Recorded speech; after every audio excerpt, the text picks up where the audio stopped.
will call to order here. So welcome back, everyone. This is the second of 5 budget work session meetings that the County Council is holding to review all of the 2022 county budget requests. It's 5:02 p.m. on Thursday, September 9th, and we're called to order. Do a quick roll call of council members that are present, and then we'll get started in with the requests for the evening. Council members, please indicate by voice that you're present as I call the roll. Councilmember Deckard. Here. Councilmember Hawk. Present. Councilmember Iverson. Here. Councilmember McKim. Here. Councilmember Munson. Here. Councilmember Wiltz. Here. Okay, so we have a quorum. Let's get started. I want to thank everyone for a very productive meeting yesterday and looking forward to more of the same tonight. And as we look to make efficient use of everyone's time, I want to note the allotments of time that have been allocated our agenda this evening for each department that we'll be hearing from. And Ms. Shell, if you don't mind, please do remind us if we seem to be losing track of time in any of these discussions tonight. That'll be very helpful to us and staff and the public as well. So we'll be reviewing some more very important budgets this evening. First up will be our assessor's office. Then we'll hear from our aviation department, the prosecutor's office, the public defender, the sheriff's office, and finally we'll wrap up our budget review tonight with the correctional center budget.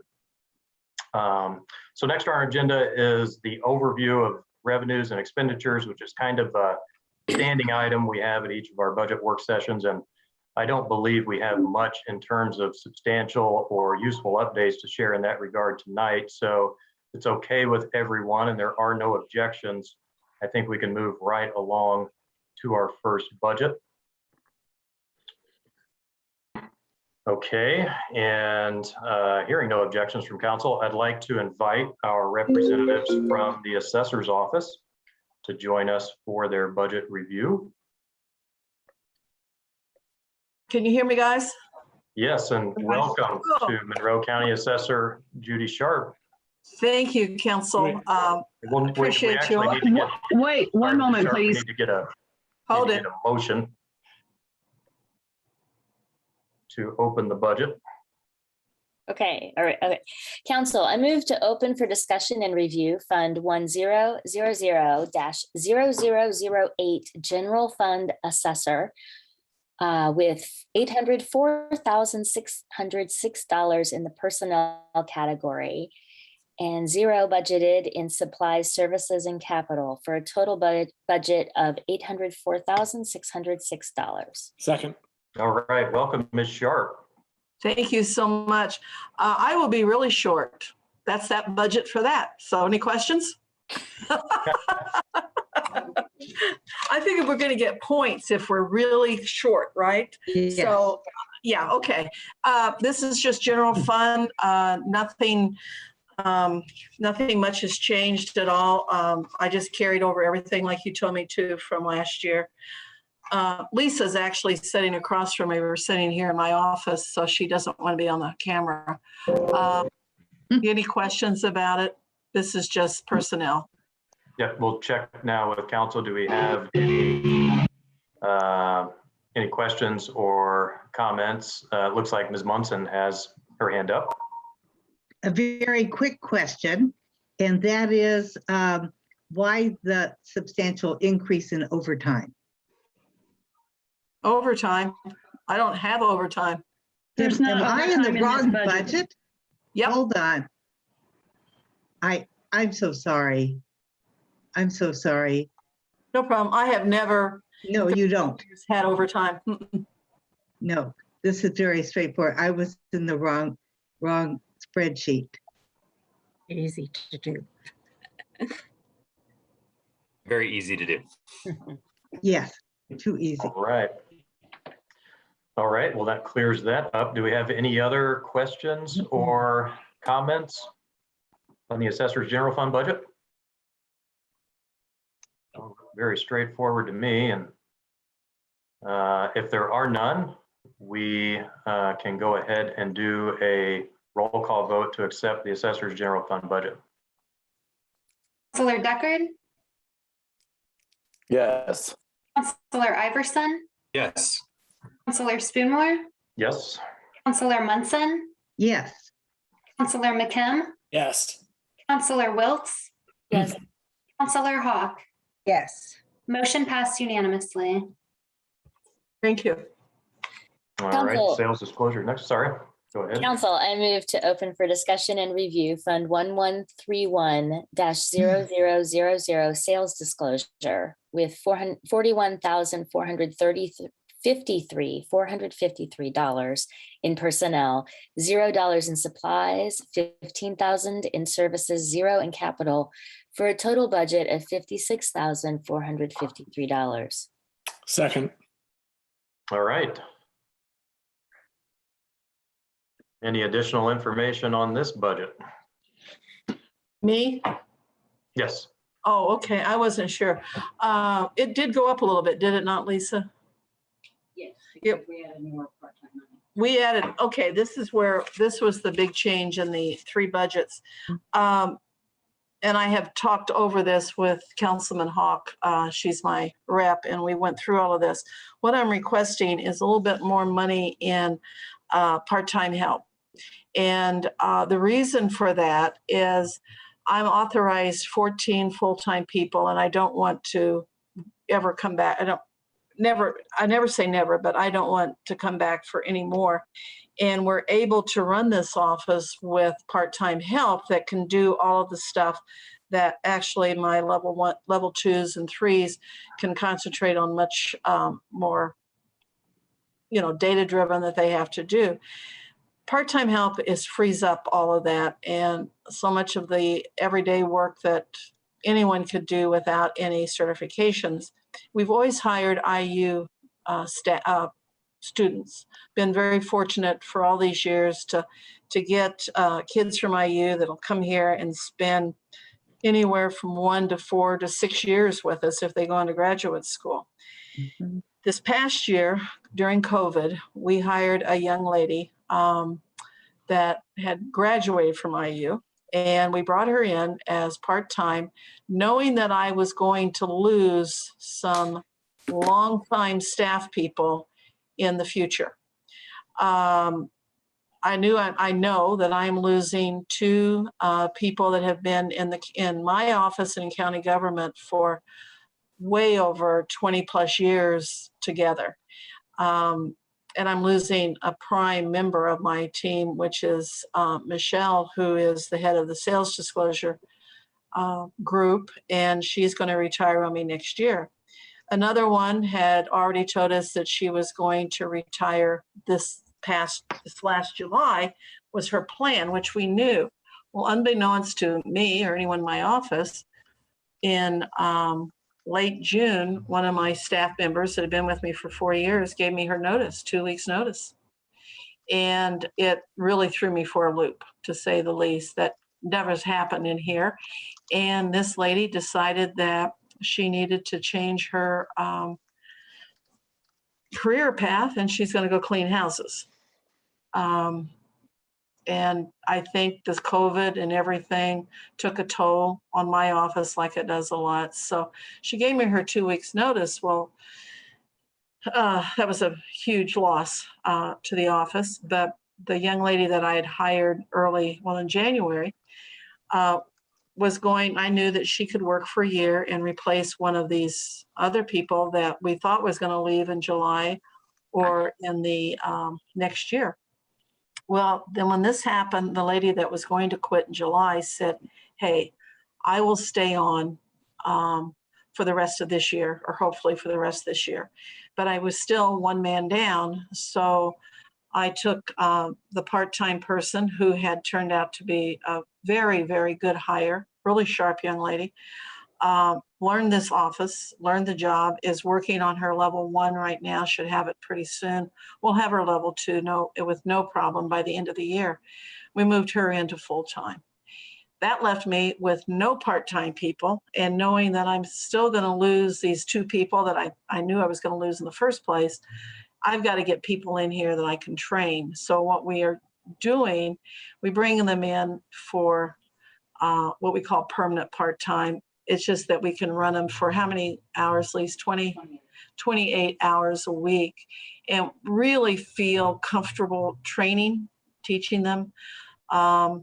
There's no guarantee they're going to want to stay for the next 20 years like everybody else in the office, but I've got to have them, and I've got to have people that can move into these 2 positions that I definitely am going to lose.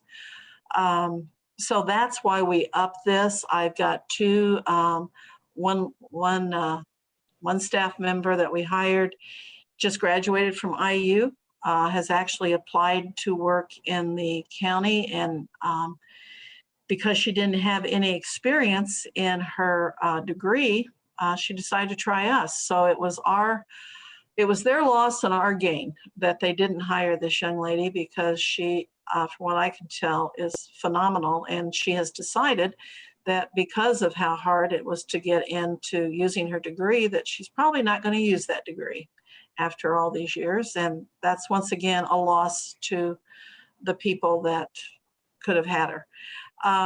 Very impressed with her. The other young man is finishing up at IU. He'll finish up this semester. If I keep him for a year, that's great.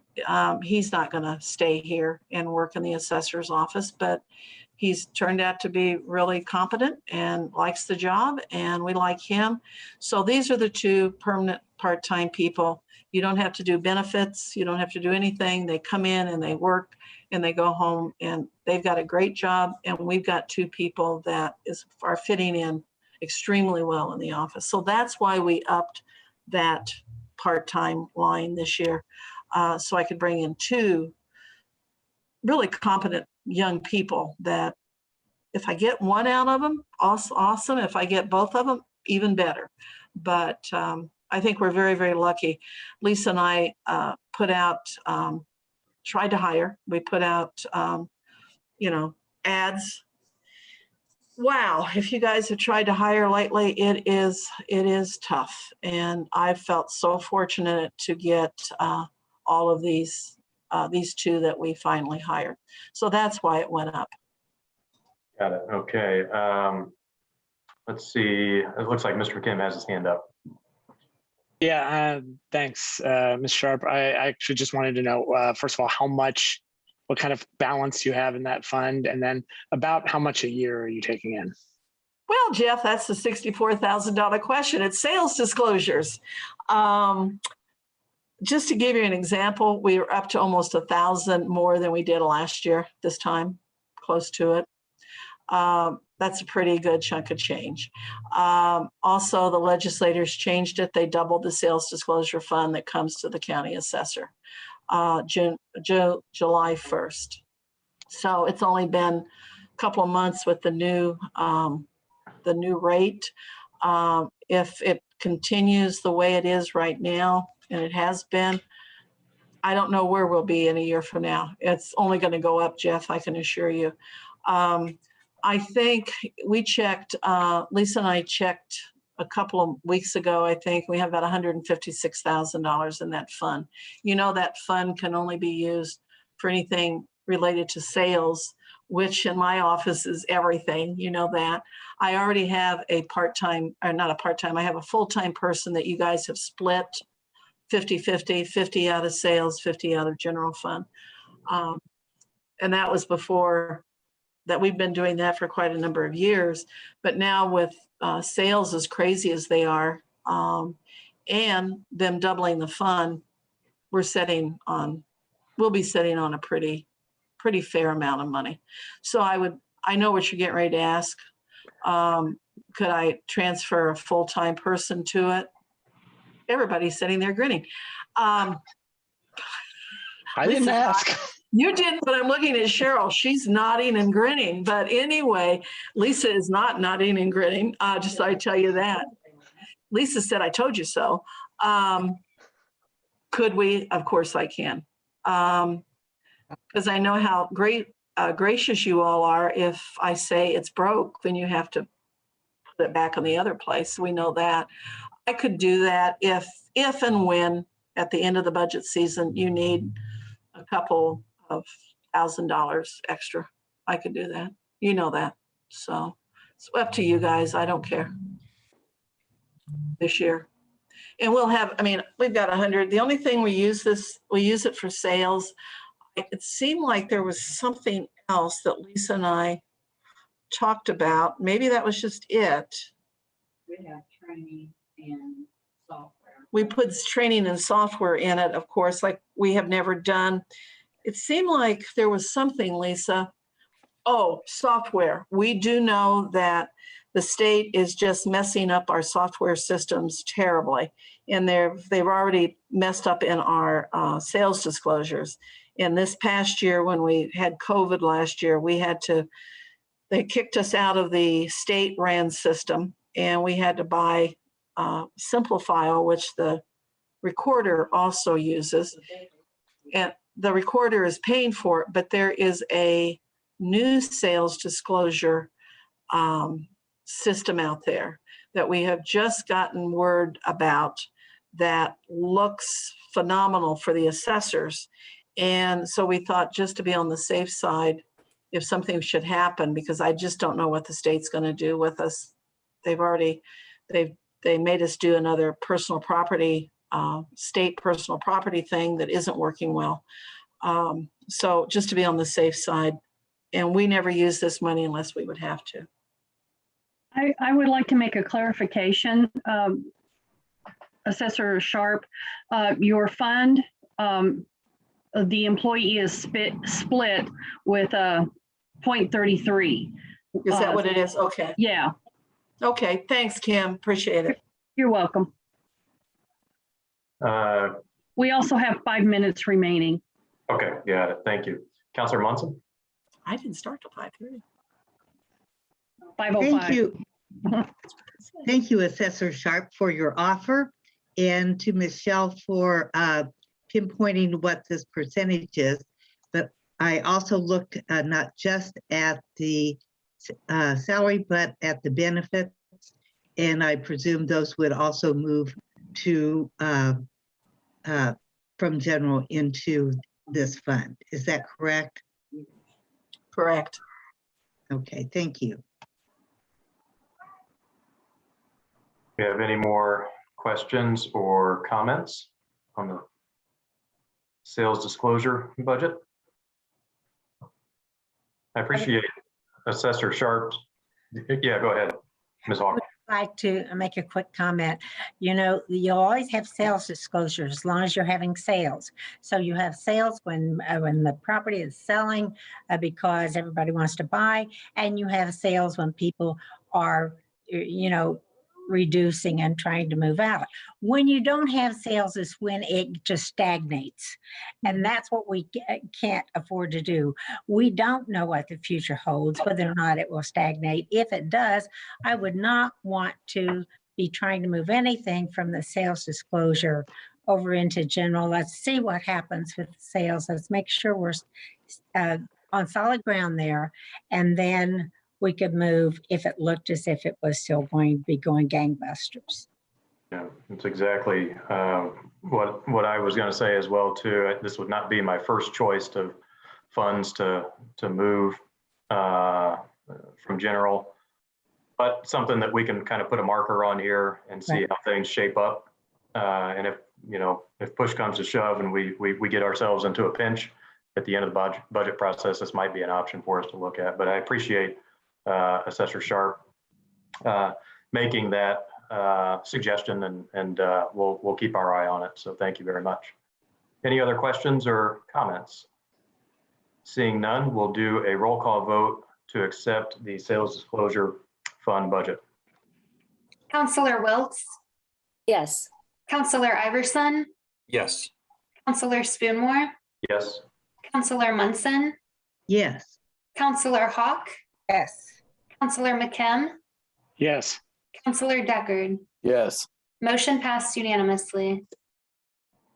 Council, I move to open for discussion and review Fund 1224-0000 reassessment with $114,109 in personnel, $8,000 in supplies, $705,850 in services, and $10,000 in capital for a total budget of $837,959.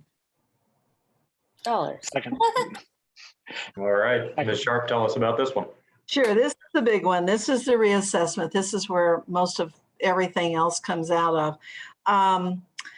This went up this year because we just had to enter into a new reassessment contract. You know, reassessment is a 4-year cycle. This is the end of the 4 years cycle. This in 21 that we in. Next year in July of 22, we start our next 4-year period, which would be this budget, and that's why you saw it. So we went to the commit. We did everything that we're supposed to. Went to the commissioners, as usual. Nexus Group was the only one that bid on it, and they got it. And Nexus did increase after a 4-year period the amount covered on all of the work that they do. And it raised, and it's it's over a 4-year period. So that's why you see 392.5. That's for one 4-year period. So the whole thing was about $1.5 million, wasn't it? Yeah, 1.5. But we are. And it was 22,500 more this year, each year now, than it was in the last 4-year cycle. So which isn't much of an increase at all for what we get in this contract. Everything that this office does, other than us and all the data entry, but not all the field work, but all the new construction, the reassessment, new construction, appeals, the legal cost of my attorney that we have to use to go to court up at the state.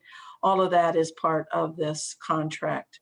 That's the big thing, of course. Other contracts that we have, software and services, increased just a tad bit, and we're never sure about that. Most of them keep them very, very close. So that was the main change that you saw. If you have any questions, I don't want to keep nattering. I know we're in a time frame, so time. Yeah, thank you. And we'll, Mr. McKim, I see his hand up.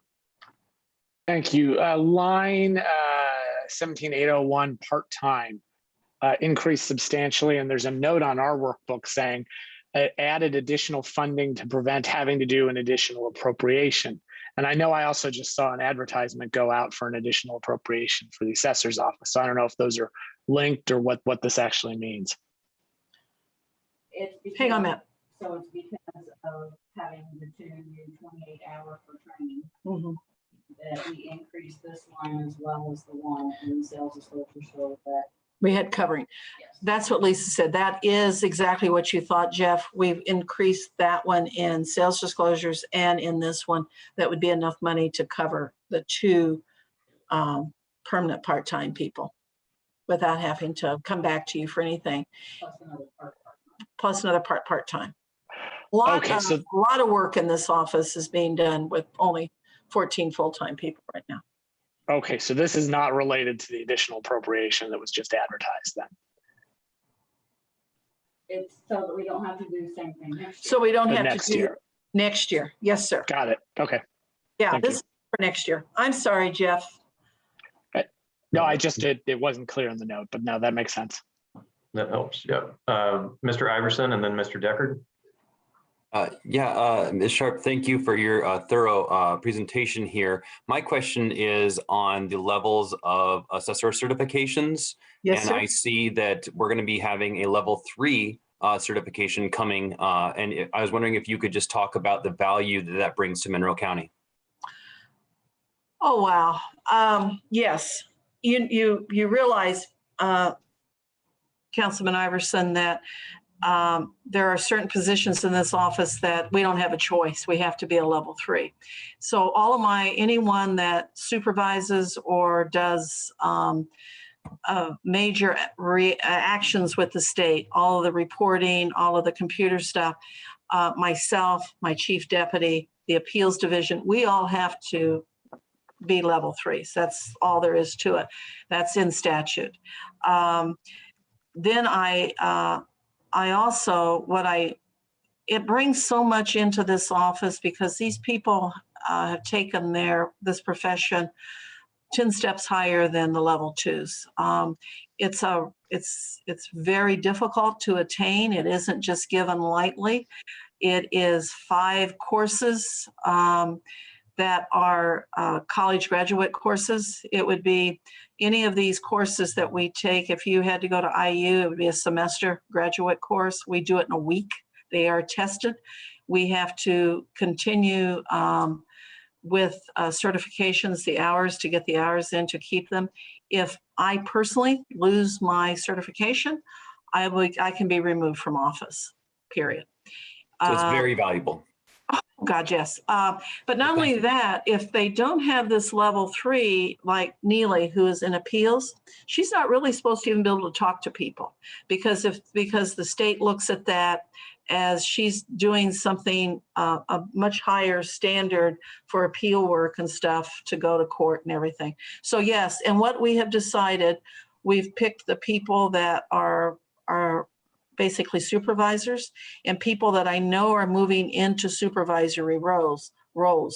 And I'm just going to have, I think Lisa put down, she was counting 8 by next year. I'm only going to have 7.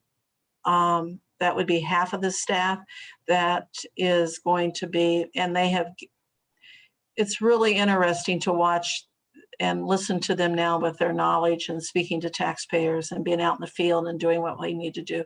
So yes, sir, it's a benefit to Monroe County. Thank you. Best staff in the state. Oh, I don't disagree. All right, Mr. Deckard. Thank you very much. And it's always, pardon me, lost my voice. It's always good to see the assessor. I have 2 questions. And the first one is kind of following up to what Councilman Iverson just said. I know historically there had been some changes around the certification process years and years ago. Do you anticipate anything like that coming from the state, anything that might affect us budgetary wise? That's my first question I had. No, sir, not at this time at all. And, I'm really kind of connected at the state level. And no, I see nothing to impact this level 3 at all. There's not going to be a level 4 over my dead body. Is there going to be a level 4? It's just too much work, too much time, too much expense. Not what you guys all have to do for the level, the fees for what you have, but the cost to all of us, time and training is so much that the state, I think, they've maxed it out. They're not going to go any further with that at all. Okay. And I'm sure not. Mm-mm. And I'm good from that. I'm going to hold my second question. I can follow up with you a little bit later. Okay, thank you. All right, any final questions or thoughts or comments? One more. Lisa just made a comment. Take 5,000 off of that level 3 because I'm not going to have that 8th person. I'm just going to keep it at 7. I mean, 5 isn't going to do too much for the budget, but Okay. it goes back anyway. But yeah. Thanks, Council. I move we amend line 17798, level 3 assessor certification from $40,000 to $35,000. Second. Any discussion on the motion? Okay, seeing none, we'll do a roll call vote. Counselor Deckard, Yes. Counselor McKim, Yes. Counselor Hawk, Yes. Counselor Munson, Yes. Counselor Spoonmore, Yes. Counselor Iverson, Yes. Counselor Wiltz. Yes. Motion passed unanimously. Okay. Very good. Okay, the fund has been updated for the new amounts.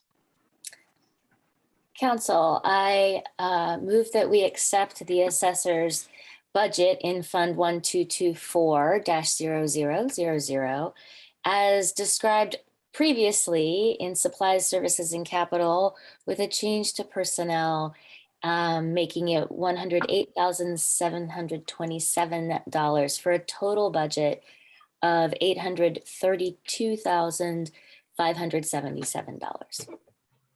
Second. Okay, any questions or discussion on the amended budget? All right, seeing none, we'll take a roll call vote to accept it. Counselor Munson, Yes. Counselor McKim, Yes. Counselor Deckard, Yes. Counselor Hawk, Yes. Counselor Spoonmore, Yes. Counselor Iverson, Yes. Counselor Wiltz. Yes. Motion passed unanimously. All right, well, thank you to our assessor's office representative. Good to see you, Ms. Sharp, and we will look forward to keeping in touch. Thank you all very, very much. Bye-bye.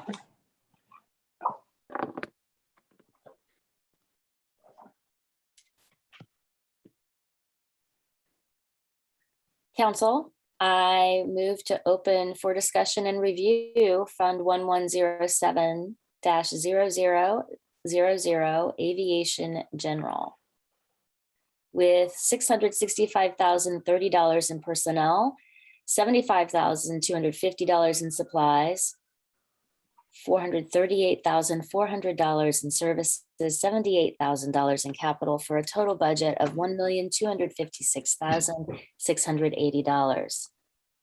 Second. All right, and we have Carlos Laverty and Amy Garst joining us from the Aviation Department. Welcome. Good evening. Thanks for having us tonight. I'll try to be as brief as possible for everybody here. As you've all got a copy of our proposed 2022 budget.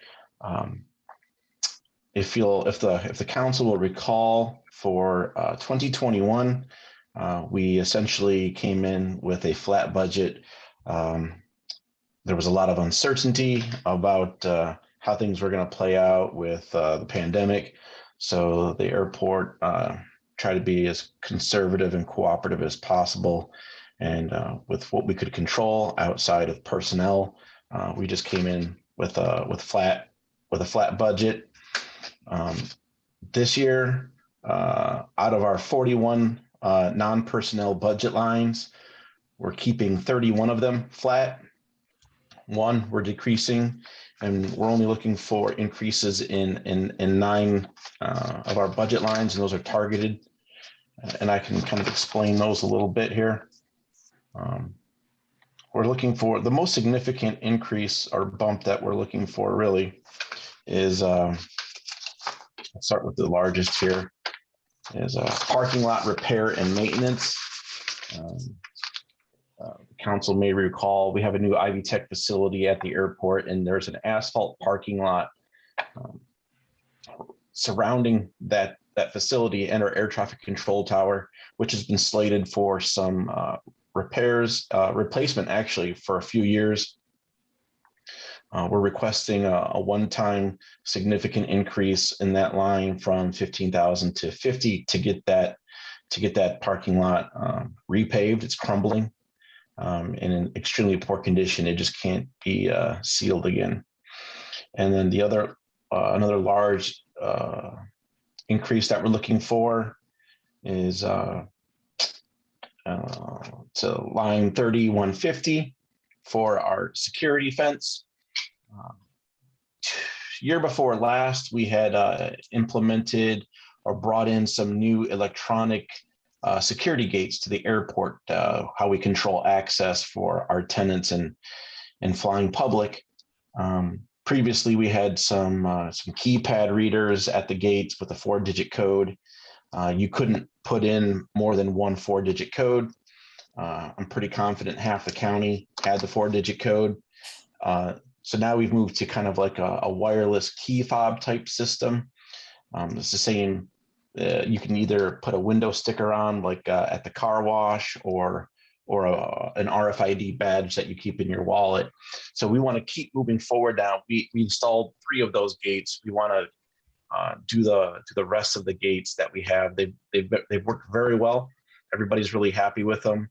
We want to push forward with that project and finish that up here next year. We put that on hold for this last year for obvious reasons. And then the other large increase that we're looking for is for our property insurance, covering some of the hangars and buildings that the airport owns at the airport.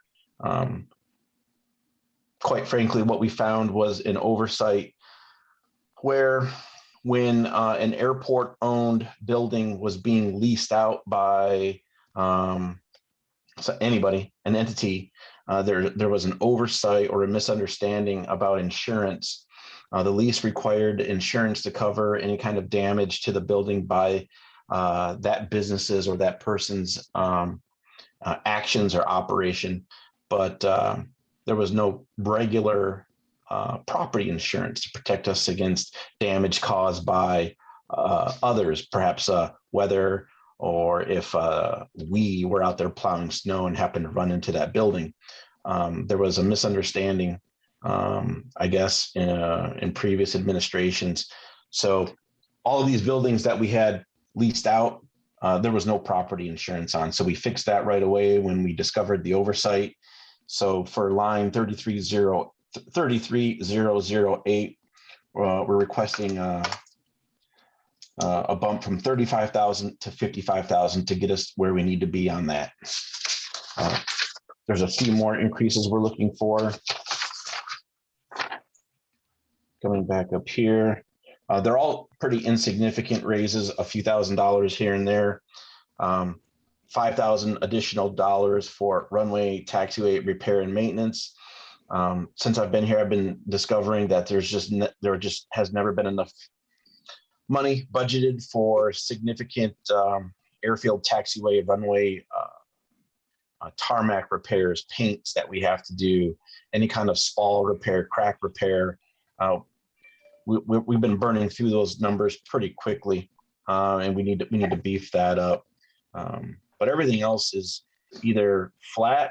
We have one decrease and a few small other increases, and it's really just to kind of help us with a lot of the rising costs that we're seeing for some of the consumables and gas, oils, and lubricants.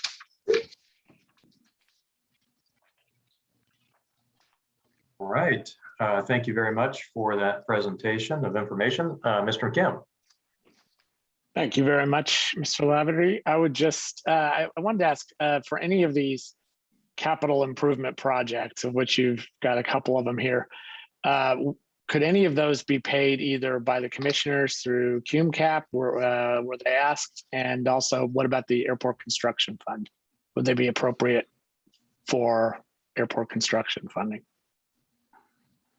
Yeah, we do have an airport construction fund. Let me before I speak on that. Let me check the fund on that here. Yeah, the construction fund. We've got some dollars in there, and some preliminary conversations. We were advised to kind of ask for it at this time through this process. I wouldn't be opposed to that, but the C fund for the airport, and Amy might remind me of what it was, but something several years ago, we had to utilize that.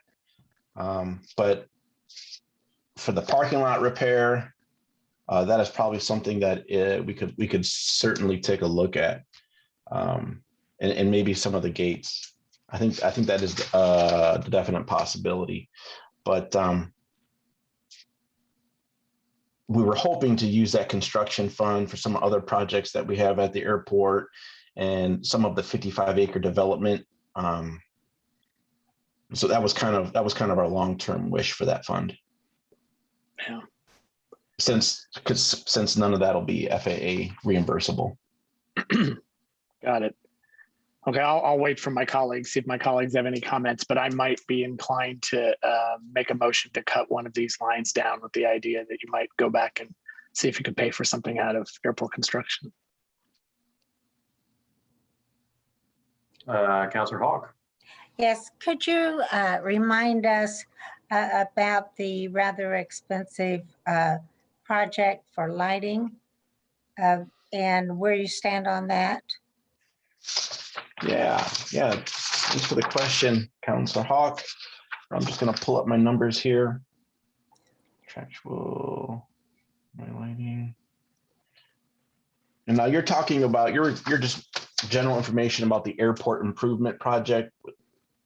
Right, where one- it wasn't installed in a way that was Yeah, so just rewinding a little bit, late last year, we ran into a little issue. Well, it was a significant issue with our primary runway. Miles and miles of underground cable and incandescent lights for various reasons. It was an old circuit, it was probably overdue for a replacement. To the maintenance staff's credit, there was, for as many miles of cable that were originally laid, there was probably as many miles of patches in those cables. It was like direct buried cable put in over 20 years ago. And just every couple feet you'd run into a patch. Should have been replaced many moons ago. But just late last year, during football season, the circuit kind of gave up the ghost. We did everything that we humanly could to get that circuit up and running. We did as much patchwork as we could. We brought in independent contractors who specialize in airfield lighting systems, and we just couldn't get it going anymore. And so we talked to our airport consultants, and we decided that the best way to go about it was request FAA funding to put in an entirely new runway circuit, which for our primary runway 1735. And then if we were going to go do that, we should also do our primary taxiway that serves that main runway, and all of the associated lights and signage systems to be replaced as well. So we kind of did what we call a pop-up project. It was not in our 5-year airport improvement plan that we submit to the FAA. So then we were slated for a small project to help with the engineering on our 55 acres. So when we came to them with a $3 million request, when they were expecting maybe 200,000, we ruffled a few feathers at the FAA, but we continued to work with them and really advocate. We had some significant assistance from people in the community who spoke on the airport's behalf to the FAA and other representatives in DC. And we were approved for about 2.3 million, which is going to get us all of the main runway. And it's going to switch out all of the signs to new state-of-the-art LED signs, LED runway lighting, all new underground cabling. And instead of being direct buried like in the past, we're going to have piping and conduit. It's going to be real nice. And then we're going to come back next year and then finish with the taxiway. But all of the work, so it's a wonderful project. Our grant was just approved last week by the FAA. We were pretty confident it was going to come through, but you never know. But all of that work that we had to do actually impacted our budget pretty significantly. Amy, if you're on, remind me how much we had to carry over to cover some of the bills that we had for contractors trying to repair that circuit. Just under 70,000. Just a little under.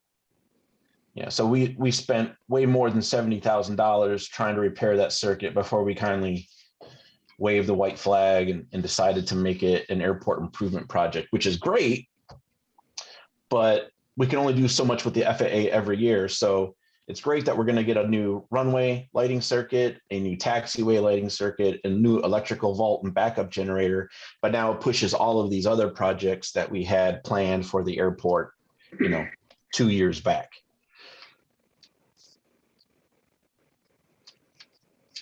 Okay. Any other questions or comments from council? Mr. McKim?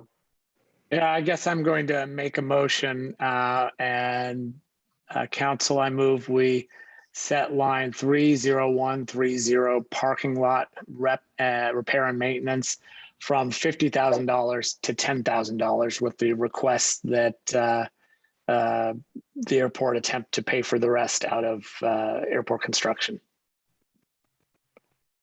Second. Okay. I appreciate your offer. Yeah. I do have a question. Can we make it 15, which is the 21 approved amount? Okay, I withdraw my motion and I make a new motion to set that line 30130 to $15,000. Thank you. Second. Okay. Any questions or discussion on Mr. McKim's motion?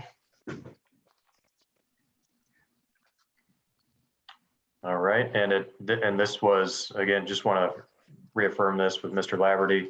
This is all right on your end of things? Yeah, I think we can pull that, and we can make it work. Okay. We'll Very always good. find a way. Yep. I'm glad. Thank you for offering, and really appreciate that. That'll be helpful. Okay. If there's no more comments or questions on this motion, we'll do a roll call vote, please. Counselor Wiltz, Yes. Counselor Iverson, Yes. Counselor Spoonmore, Yes. Counselor Munson, Yes. Counselor Hawk, Yes. Counselor McKim, Yes. Counselor Deckard. Yes. Motion passed unanimously. Thank you very much. All right. Thank you. We'll amend this bottom line here. Okay, great. Council, I move that we accept the aviation general funds budget as described previously for personnel, supplies, and capital, with a new services total of $403,400 for a new total budget of $1,221,680. Second. Okay. Any additional discussion or questions? All right. We will have a roll call vote to accept the aviation general budget. Counselor Deckard, Yes. Counselor Hawk, Yes. Counselor Iverson, Yes. Counselor Wiltz, Yes. Counselor McKim, Yes. Counselor Munson, Yes. Counselor Spoonmore. Yes. Motion passed unanimously. All right. Thank you all. And up next is our prosecutor's office. Council, I move to open for discussion and review Fund 1000-0009 General Fund Prosecutor with $2,110,894 in personnel, $11,500 in supplies, $120,550 in services, $0 in capital, for a total budget of $242,944. Second. All right, and Monroe County Prosecutor Erica Oliphant has joined us, as well as Executive Director of the Prosecutor's Office, Beth Hamlin. Welcome to you both. Thank you. Hopefully the county general budget is fairly straightforward, in the tens. personnel, the only increases that we've made are the ones that are the normal salary steps. In the 20s for supplies, we've made no changes to our budget request from 2021. In the 30s, we have made some changes to more accurately reflect our historical expenditures in some of the categories. So for example, we reduced the phones and pagers line from $1,500 to $500 because we have fewer folks who are using cell phones for work. The largest increase that we are requesting is in the library line. We use that budget to maintain and purchase printed legal materials that we need for reference and research, and they have to be updated periodically as statutes and case law changes. Most of our legal research is done via LexisNexis, which we get for free from the Indiana Prosecuting Attorneys Council, but we do maintain a couple of volumes of physical books here in the office. And so particularly, we have one copy of the Burns, Indiana Code, and then we also have several copies of the rules of court that we use every day and the courtroom handbook on evidence for attorneys to use as quick references in the courtroom. So this increase is based on our historical expenditures. We have zeroed out our vehicle registration as this is paid by the commissioners. We do have an increased request in the software line, and that covers what's called Celebrite. That's a forensic tool to look at digital evidence contained on cell phones, and that software has to be updated. The licensing on it has to be updated to keep it usable. And so this is the anticipated cost to purchase that updated license. Please let me know if you have any questions. All right, thank you very much for that information. Mr. McKim. Yes, thank you very much, Ms. Oliphant. I just wanted to see if the software line included any duplicate expenses that were already being paid for by tech services, particularly as part of the Axon contract. No, there are no Axon related expenses in there or duplicated expenses. It is almost entirely Celebrite. We had a couple of expenses for, let's see, I had a note on it here. I think we had like $150 for, I don't have it in front of me, I'm sorry. But no, there are no Axon expenditures out of there or anything that tech services pays for. Thank you. Ms. Wiltz. Is the, I think you called it Celebrite, is that an annual license? So we can expect 5,000 each year? Yes. Okay. It's not a medication. I don't know. Just see the ads for that. We're not buying medication. Celebrix. This is not medication. This is a forensic analysis tool for cell phones. Okay. Very important stuff these days, for sure. A lot of good evidence. I recently, well, I'm still working on a homicide case, so I can't say much about it, but cell phone evidence is very important in that case. Yeah, I bet. Okay, any other questions or discussion on the prosecutor's general fund budget? Mr. Iverson. Yes, on the line for full-time self-insurance 18001, there was a note on there that we could move it or may need to move PDP to general fund. Is that necessary, or did you need to talk about that at all? Go ahead.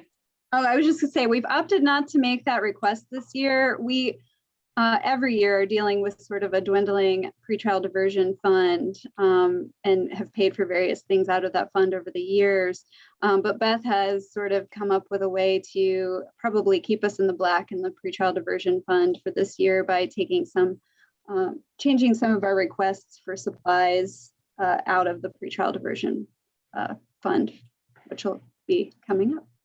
Yeah, and I actually have also talked with, or Cindy Pope has reached out to Bree Gregory to ask, I think what we're going to anticipate doing as long as we have excess unexpended funds in our tens category this year, because we've had a couple of unfilled positions that have been maintained unfilled for a long time for various reasons. And we've talked to her, and what we're going to do is repost the full-time health, dental, and life benefit from what we have expended out of PDP for this calendar year over to county general. And she said, as long as we've got the funds that we can transfer and do that, and that will allow us enough cushion that next year, I hope, our revenues will stabilize. Oh, sorry.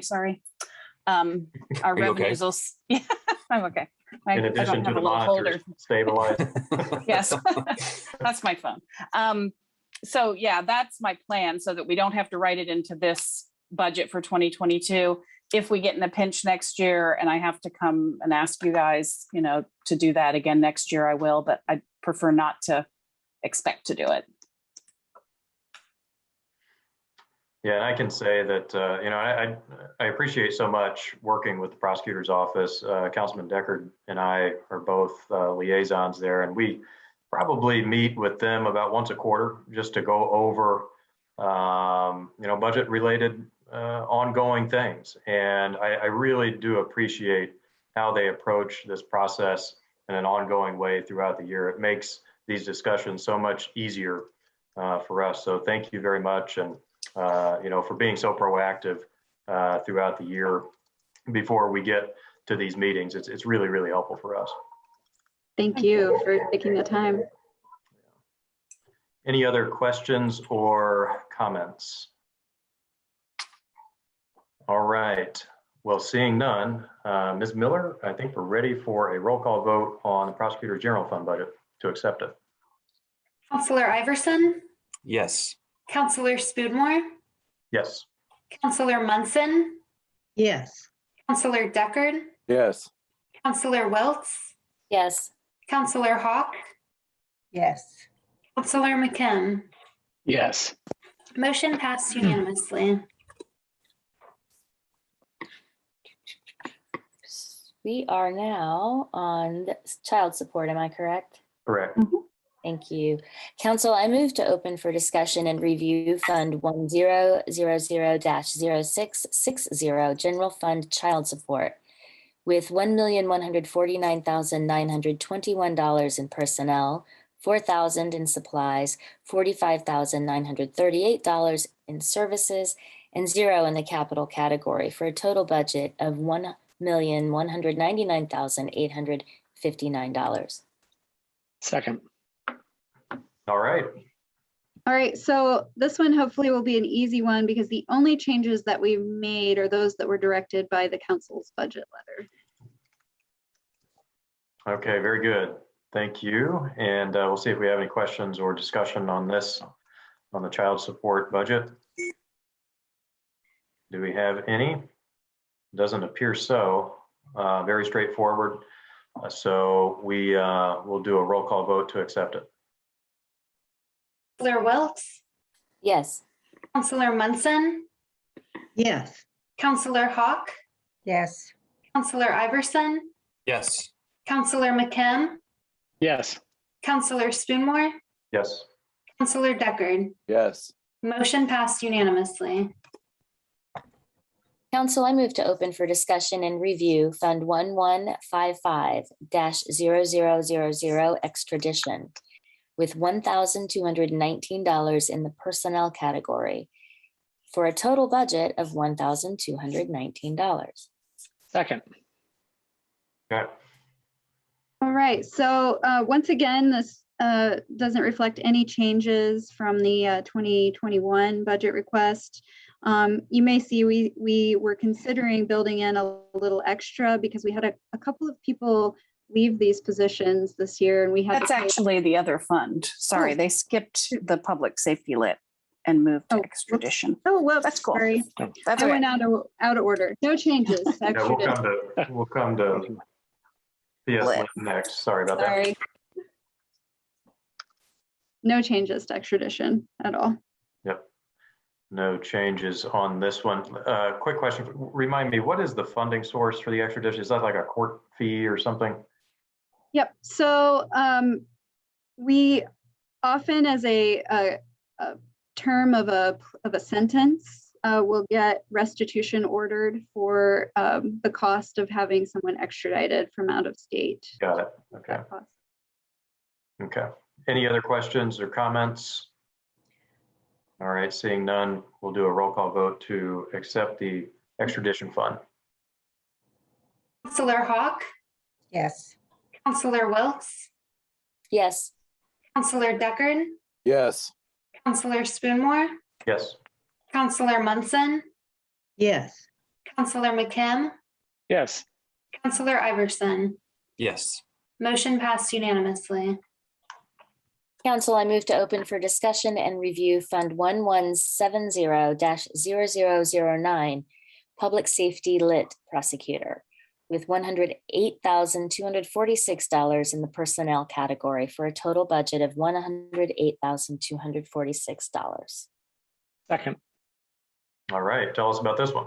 All right, so now that I'm on the same page, we didn't make any changes to our 2021 request.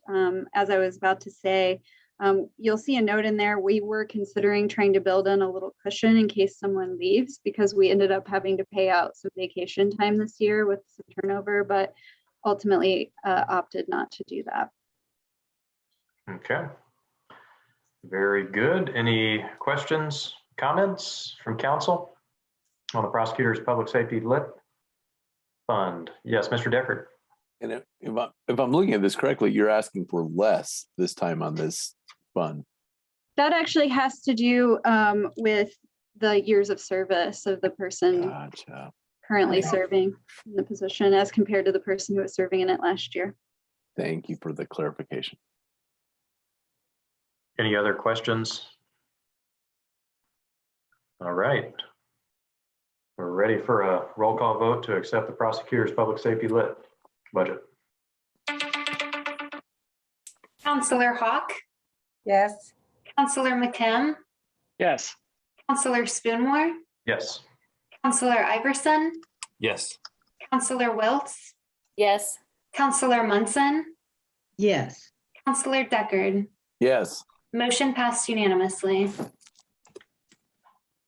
Council, I move to open for discussion and review Fund 2503-0000 Diversion User Fees, $132,013 in the personnel category, $100 in the supplies category, $5,150 in services, $2,000 in capital, for a total budget of $139,263.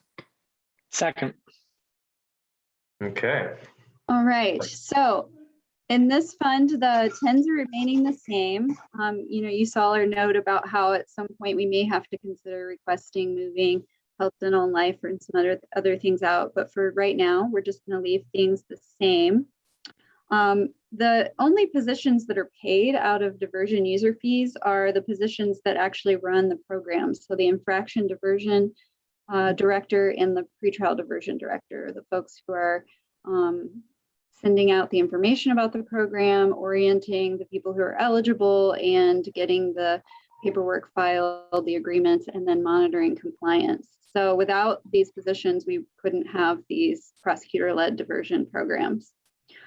Our pretrial diversion program this year, in 2020, diverted 526 cases from court, and in 2019, diverted 638 cases. We think we're on track to have another year that's sort of in that ballpark, but that's a significant number of cases that don't have to go clogging up the regular court docket. These folks get usually shunted to pretrial diversion pretty quickly. The 30s reflect reductions that we've made to try to maintain the fund balance and keep pretrial diversion user fees afloat. So any questions, let us know. Can you talk about the reductions to programs? What does that entail? Reductions to programs? I'm not sure. So we previously had 20.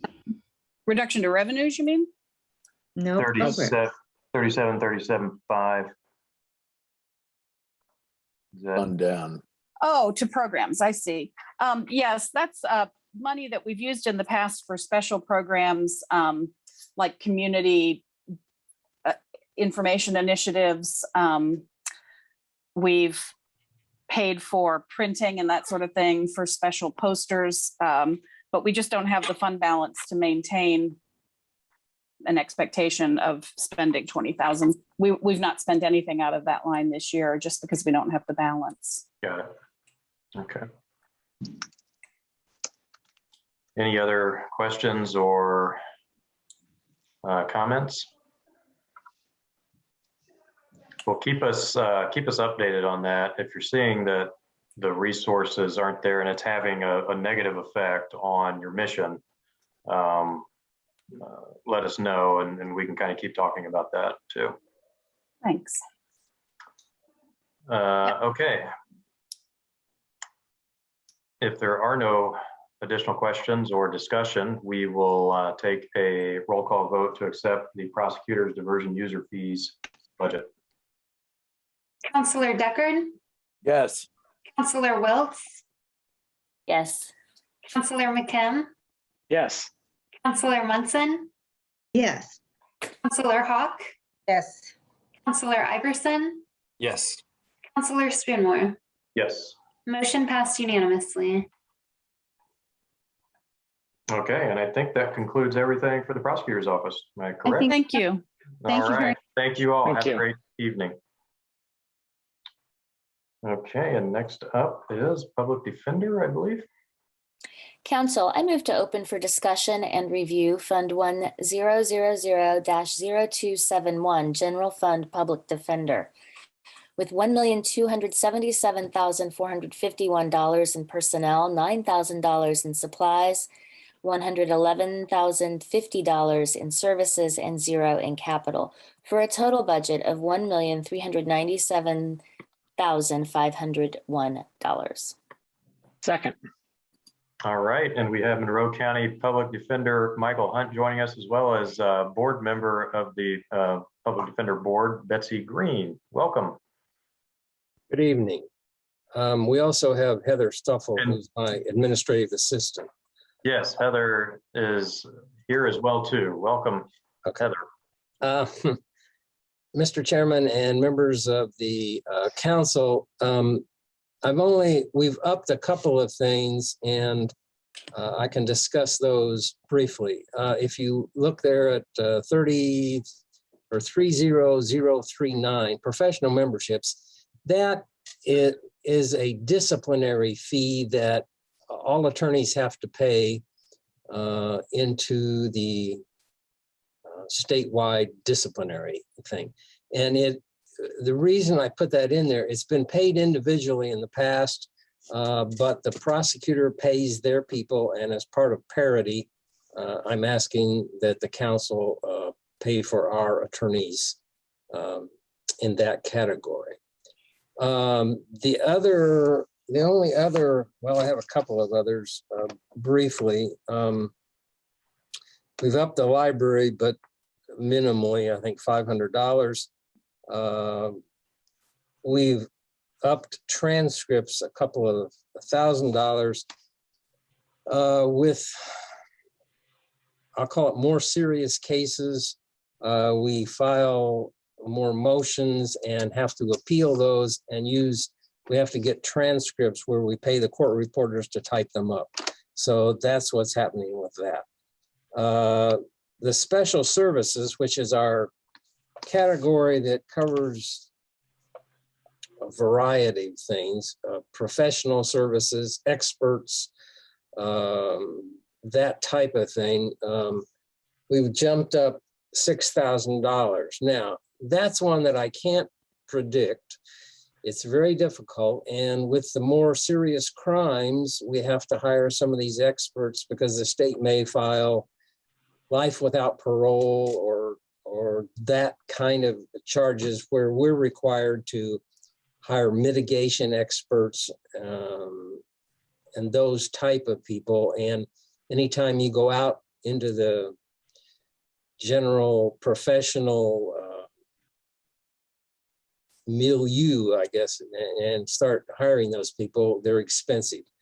The other reason I put the 6,000 in there is because we were told, and I think Council Member McKim asked somebody else about this, that the Sheriff's Department, among others, and the Bloomington Police Department are entering into contracts to store and transmit certain video material. And a lot of this comes about because of body cams. When you start, the agencies start having body cams, they have to store that material, give that to the prosecutor because it could be used as evidence in cases, and then we are entitled to see that. The prosecutor was storing it, and as I understand it, they don't have the space to store it. And so this is an attempt to do that. Now, we've been talking to various people about it, and I'm not sure we've talked to enough, but I recently talked to Eric Evans from TSD, and he was talking to some representative from Axon, as I understand it. We were talking to another one, and I think Eric thinks that he is going to pay that, or we don't have to pay for it. But I don't care which budget it's in. It's $6,000 a year, and I think the contract they wanted was for 5 years, what they were telling us. Now he believes, and I don't want to speak for him, but what he informed us was that it was his understanding that the prosecutor would benefit from this, and so would we under a total contract that he has, which may come from federal funds. So I put it in. I will say this, because of these various attempted murder cases and those kind of things, we may need the money anyway.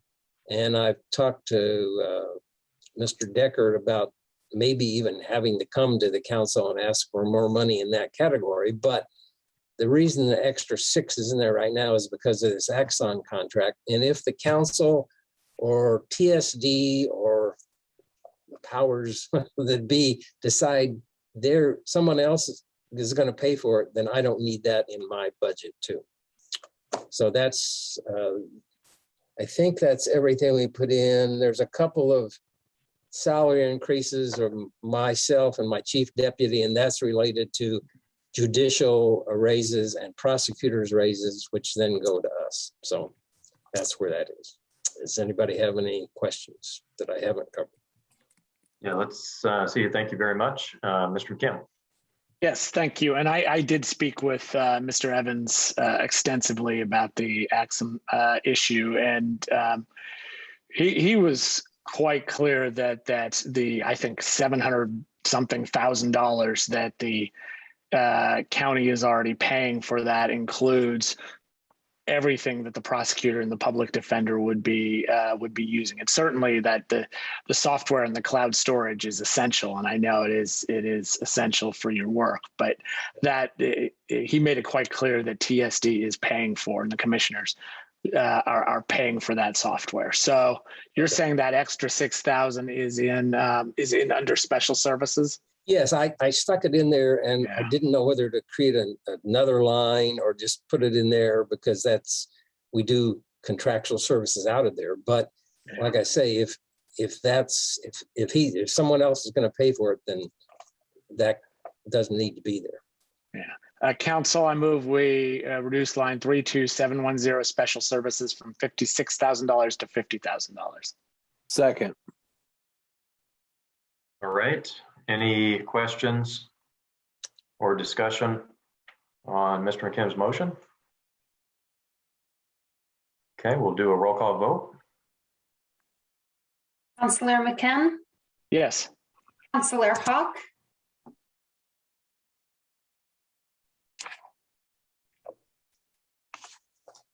Councillor Hawk, you're muted.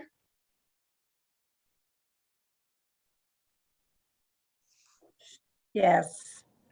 Councillor Munson, Yes. Councillor Spoonmore, Yes. Councillor Deckard, Yes. Councillor Iverson, Yes. Counselor Wiltz. Yes. Motion passed unanimously. Okay, let's see if we have any other questions on the budget. Any further discussion about it? Other than that, that was really the main increase there, I think. And then the bar memberships, dude, not a whole lot we can do about that. That's been updated for you. Ms. Hawk, did you have a Yes, comment or question? I did have a question about, and I can't remember what he called it, but because the prosecutor pays for their people, then he wants to do the same thing. It's a new amount on there. So are we doing that in the prosecutor's office because the state requires us to, or because they put it in the budget and we just said we would? I don't know, but I suspect the latter. Well, I think we need to give that some consideration. We don't have to do it right now, but let's get the information on that so we will have a better opportunity to understand what the total amount is prosecutor and what the total amount is for public defender. And I note that Ms. Oliphant says she would speak to that if you desire. Well, I don't know whether we have enough time to do anything with it right now. If we'll talk about it, and you can send us information. Yeah, I know we're supposed to looks be like on Ms. this Rice has a, time. It is Ms. Rice not, may be able to provide some insight here too. it is not a legal requirement that the county pay these fees for attorneys. I can tell you in legal, we individually pay our own clerk's fees, our annual clerk's fees. There's nothing prohibiting the county from paying it on behalf of the attorneys. But it seems as if we may have an inconsistent practice if we are paying it for the prosecutors, not paying it for the public defenders, and not paying it for county legal. So it may be something to look into, and then the council could make a policy decision about how they want to pay it uniformly across the board. Thank you. How much is it per attorney? About $180, I believe, Yeah. that's per right. year. Yeah, you have to pay it each year. Okay. Price of being an attorney. Mr. Deckard and then Mr. McKim. In my understanding, Mr. Hunt, was that your desire by having this in there is that your office is offering parity through the county for your attorneys, similar to the prosecutor's office, because the theory is, or the belief is that there should be parity between defense counsel and prosecution. Am I saying that right? Yes, I think it's not only a belief, but as part of the reimbursement program we're in with the state requires that salaries and other things be about equal for comparable positions. And so this was just one thing that my attorneys asked me about. Why are the prosecutors getting their disciplinary fees paid and we're not? And so I put it in there. Thank you very much. Kim? I really don't want to waste too much more time talking about a $3,000 line, but I will say, are these required by the state for you to practice? Yes. I gotta say, I've had a lot of requirements for professional certifications throughout my career, and my employer has always paid for them. I'm kind of surprised that employees would be asked to pay for their own mandatory certifications. So that I do find that kind of odd, and for that reason, I definitely support this increase, and I would support it coming out of county legal too. But Yeah, I think county legal should look at update. We should add that into county legal's budget as well too. Right. Okay. That's what I was going to add to it. If we're going to do it for one group and we agree that it's a county expense, we should do it for everyone. Do judges have to do this as well too, or are they covered? We can ask I later. don't know. because they may they're have state employees anyway. They Yeah. may have a separate one. Yes. Yeah. Okay. Do we have any further questions or discussion? All right, seeing none, we'll take a roll call vote to accept the public defender general fund budget, please. Or, I'm sorry, we need to We need to accept it in an amended budget. Okay, so we changed. Just want to make sure I've got it there. Yes, okay. Thanks. Council, I move that we accept the Public Defender's General Fund budget as described in the personnel, supplies, and capital categories, and changed to a $105,050 amount for services, creating a total budget of $1,391,501. Second. Okay, any discussion? Any questions? All right, we'll have a roll call vote to accept the amended budget. Counselor McKim, Yes. Counselor Spoonmore, Yes. Counselor Munson, Yes. Counselor Hawk, Yes. Counselor Iverson, Yes. Counselor Deckard, Yes. Counselor Wiltz. Yes. Motion passed unanimously. Okay, Council, I move to open for discussion and review Fund 1200-0000, Public Defender Supplemental, with $1,032,846 in the personnel category, for a total budget of $1,032,846. Second. Okay, I don't think we've changed anything in this, so it's what it makes is. it easy. Thank you. Any questions? Yeah, Ms. Hawk. Yes, we always wait to see if the state's changing anything or if we really believe we will still be receiving the same kind of reimbursement in the past as we have in the past. What do you know, or what have you heard about the amount that might be available? I think they went up. So it's my understanding there's not really much of a chance at all that we would, that their expenditures would exceed what we have, in that we would be reduced. So I think we'll get whatever. Part of our problem locally is that under a formula, we get roughly 40% of most of the cases. Some of those are changing as to what cases we get reimbursed for. And the other thing is, for a while, when the county was paying off the renovation of the building we're in, we got to include that. Well, that ended because the county paid it off. And so it dropped our income a little bit. We're probably roughly bringing in about $800,000 a year from the state. But as you see, our budget's like $1 million something. So gradually that what we've built up is going down, and unless things change radically, somewhere down the line, the county will be asked to provide more of what this supplemental fund covers, which, as you see, is mostly salaries. So right now we're okay, and that's as far as we keep trying to push on the state level for the state to pay us or reimburse us for misdemeanors. And we do a lot of misdemeanors, but so far they haven't convinced the legislature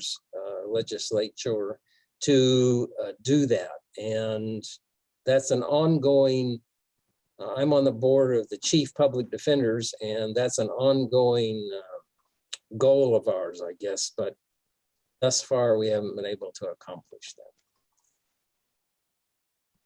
that. That's a general answer to your question. Mr. McKim? So this was the first time I had heard about the situation with paying off the building. that at one point that contributed to the higher reimbursement rate. Is there any way for the county to essentially charge the public defender an indirect rate that covers the costs of physical plant? I mean, is that an are we leaving money on the table with the Well, program? no, I don't think, I think we include things, we try to get an apportionment of how much, say, electricity or cleaning services and that thing. So anything that the county spends for public defense, we can claim. And we try to include all those, including. Okay, so you've already got indirect costs then. Yeah, yes. Factored into there. Yes. Now, if the county would build us a new building, that could go in there. So public defender towers. I'm always hoping.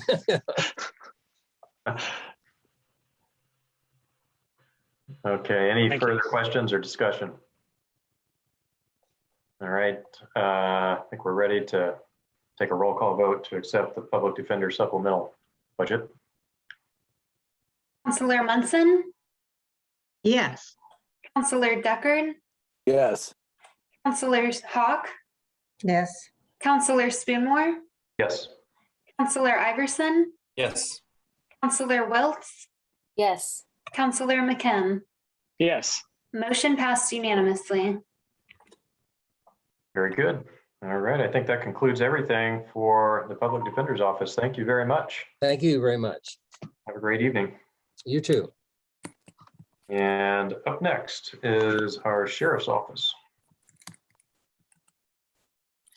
Council, I move to open for discussion and review Fund 1000-0005, General Fund Sheriff, with $4,600,269 in personnel, $197,201 in supplies, $162,620 in services, $0 in capital, for a total budget of $4,960,090. Second. Okay, and we have joining us tonight is Monroe County Sheriff Brad Swain, as well as Sheriff's Office Financial Manager Scott McLaughlin. Welcome, Sheriff Swain and Mr. McLaughlin. Good evening. You can see our budget has just a few changes as far as this present budget. A lot of those increases that are highlighted are due to the deputy contract and other legally obliged payments. There's a couple of requests of changes for office staff to move a couple of our transcribers to 40 hours. A little bit of an increase in training and training related matters. We're happy to answer any questions you have. Very good. Do we have any questions or discussion? I see Ms. Munson's hand first. Yes. Thank you. Sheriff Swain, I noted the transcribers, which are listed as administrative coordinators, have a number of different levels listed for 2022, from 1 to 14, and that you're increasing to 40 hours a week, an entry level 1 person and an 8-year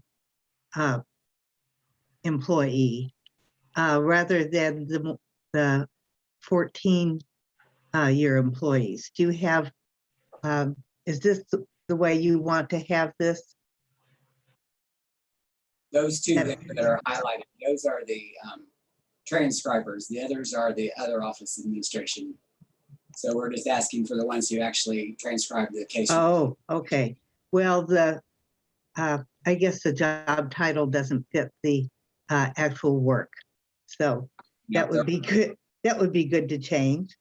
But thank you for that answer. We hope that will be one of the changes when we look at the WIS job descriptions. Very good, thanks. Okay, Mr. McKim and then Mr. Iverson. Yes, thank you. I guess I'd like to hear maybe a little more justification for the increase in the hours in the two positions. Right now, we're not a 24/7 record. So whenever they come in, we've got people coming in as early as 4 a.m. We have to have those cases done and to the prosecutor by that time, or it's possible that they get thrown out. So in this instance, these ladies are getting a lot of comp time buildup. Then sometimes we get the flack for it because we go over the allotted amount of time, but it can't be helped. We have to get them done. So if we could get another person, we're asking, and you'll see that later in the budget, but this right here would stop that extra 5-hour buildup between each one of them to at least help with getting those done, or hope to get them done. It's been pretty well established that they're having to work those extra hours anyhow, and it's just causing problems with comp time buildup. Got it. Thank you. And then just one other quick one on the educational supplement that I know that was approved as part of the new contract. Is that the actuals based on the actual deputies' degrees, or is that just estimated based on what could happen? No, that's the actual degrees. We went through each one of them for associate, bachelor's, and master's, and totaled those up for the entire year. Excellent. Thank you. And bear in mind that number will change since it is an incentive. There are several who are working toward increasing their level of degree at this point, which is the whole motivation. So which we certainly would like to see. Yeah, that's great. All right, Mr. Iverson. Gentlemen, thank you for joining us tonight. It's always good to see you. I had the pleasure of asking a question to our fire protection district about naloxone, and asked them if they had carried that life-saving drug and if they had plenty of supplies. And their reply was, well, the sheriff's deputies always beat us to the scene, and those guys, they do a great job with that. And so I wanted to ask you the same question that I asked the fire protection district, is that, do you have enough supply of naloxone to keep our deputies with that life-saving drug as they go throughout our community? Yes, at this time, early on in the program, we were drastically low. But at this point, supply, not heard any concerns about a supply issue. And does that supply come from an outside source, or is that something that you pay for out of this budget? I believe that comes from an outside source free of charge. My chief deputy controls the inventory on that. And excellent. Is that through the health department? He works with them. Yeah, he works with the health department to ensure we have adequate supply. Thank you. Okay, very good. Ms. Hawk, did you have your hand up earlier? Yes, I just wanted to say the reason why the extra hours is needed in that line that we were talking about before, and too much comp time coming in, can't really afford to let them off for their comp time because they are needed. And all we have to do is look at our booking sheets. Every day we look at the booking sheets, and those people have to have so much information done, not just with that, but many other things. And I happen to know some of those people personally, and they are at it, and it has to be perfect. So. Yeah, and I should add that it's a constitutional obligation we're fulfilling to get this paperwork in at the required time. Right. Mr. Deckard? Thank you very much. And thanks for being here, Sheriff, as well as Scott. It's always good to see you both.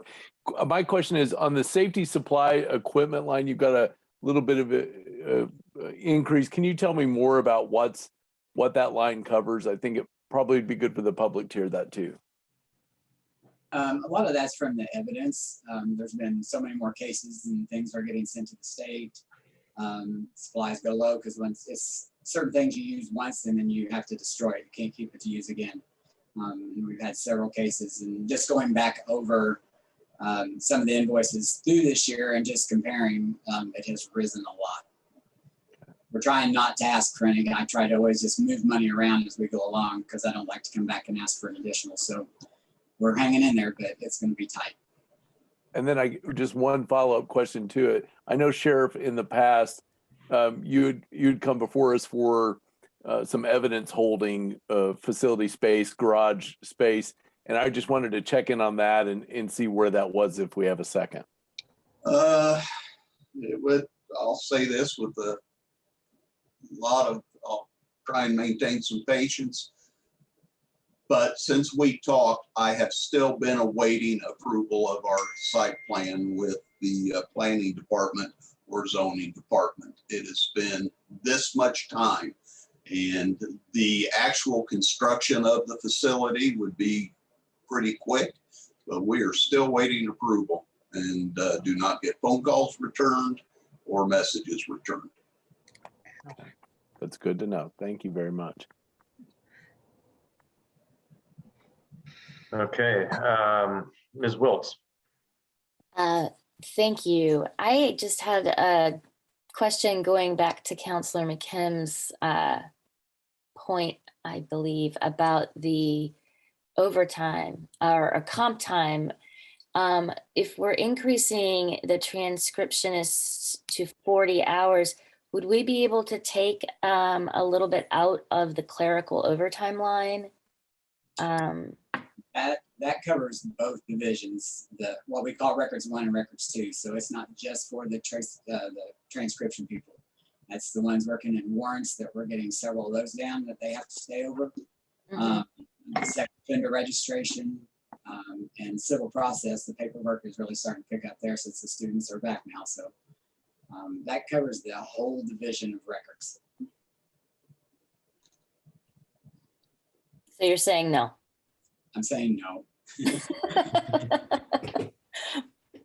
We try to keep it down so that we don't use it all and do as best we can. But with those extra 5 hours in between the 35 and the 40 hour, it builds up fast for these other folks. Okay, thanks. Any other questions or comments on the sheriff's general fund budget? If not, we'll take a roll call vote to accept it. Councilor Spoonmore, Yes. Councilor Iverson, Yes. Councilor Welts, Yes. Councilor McKim, Yes. Councilor Munson, Yes. Councilor Deckard, Yes. Councilor Hawk. Yes. Motion passed unanimously. Council, I move to open for discussion and review Fund 1000-0626, General Fund Animal Control, with $122,757 in personnel, $12,520 in supplies, $343,912 in services, and $0 in capital, for a total budget of $479,189. Second. All right. Feel free to. As you can see, there's no additions to anything other than to the animal shelter interlocal, and that was given to us by Jeff Cockrell from the city of Wilmington. And it went down. Did you have a question, Ms. Welts? I'm sorry. Go ahead. Mr. McKim? Yeah, I noticed that the totals that are on this screen are slightly different from the spreadsheet that we received earlier, and so I'm just trying to figure out where the difference is. 479. I see 479714. I think it had to do with the animal. I thought I updated your workbook in Dropbox, but maybe I didn't get it over there. Sorry. Oh, okay. No, I think you're exactly right. Thank you. It's not a large difference. It went down slightly. Just wanted to make sure. Yeah, they had submitted a higher number, and then Scott requested that there was like I'm not sure what the change was for, but we went to that number there. So. Thank you. Ms. Hawk? Yes, so that number is a definite final amount from the city. So many times we don't know until this is all over. Right. That was the last one given to us by Jeff Cockrell.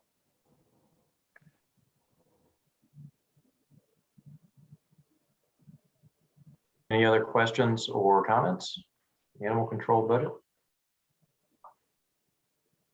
So it seems like I've been seeing, whether it's on social media or just from conversations kind of anecdotally, it seems like there's been a lot more need for animal control over the last year or so. Are you guys seeing an increased incidence of runs for these types of calls? I don't know if it's related to COVID or what. Maybe there's fewer going on. I don't know. I'm just kind of curious what your insight is on that. I've not had any conversation with animal management to that effect, that it seems to be an increase, but okay. So I'm not aware of anything in particular. Nothing concerning. Okay, good. All right. Well, if there's nothing further from council, we will do a roll call vote to accept the Sheriff's Office General Fund Animal Control budget. Counselor Iverson, Yes. Counselor Munson, Yes. Counselor Deckard, Yes. Counselor Wiltz, Yes. Counselor Hawk, Yes. Counselor McKim, Yes. Counselor Spoonmore. Yes. Motion passed unanimously. Okay. Council, I move to open for discussion and review Fund 1170-0005 Public Safety Lit Sheriff with $1,335,316 in personnel, $73,775 in supplies, $11,700 in services, and $35,000 in capital, for a total budget of $1,455,791. Second. All right, tell us about this one. All right, there's one of the main issues is a new position request by Scott to address our records delivery to the prosecutor's office. Last year we'd asked for it. It was requested that we remove it last year and then resubmit this year. Once again, it's to have staffing during the later hours or early hours to help ensure that paperwork is delivered in a timely manner to the prosecutor's office. That's one of the issues here. The other new item is requesting a total of $20,000 for the dive team. This dive team historically has operated on support from the sheriff's commissary account and sheriff's commissary account and fundraising, and now that we have the funding line from public safety, it would be good to have some support through that to ensure that equipment is maintained well. And I know that our outboard boat engines are on their last legs and we'll need to replace them in addition to the other gear and training. Should note with this and all across the spectrum of my budget, I use the commissary account to help supplement that. And I've just spent around $5,000 for the dive team just last week. So even though we're asking for funds in a lot of these lines, there's a lot of supplement that is provided and keeps this budget down. Okay, very good. Let's see if we have any questions or comments here. Mr. McKim? Yes, I guess I'd like to talk a little bit more about those positions. So you're asking for a new position and 2 positions being converted from 35 to 40 hours. Are they both necessary, or if we create the new position, can we reduce those other 2 back to, or reduce them back to 35?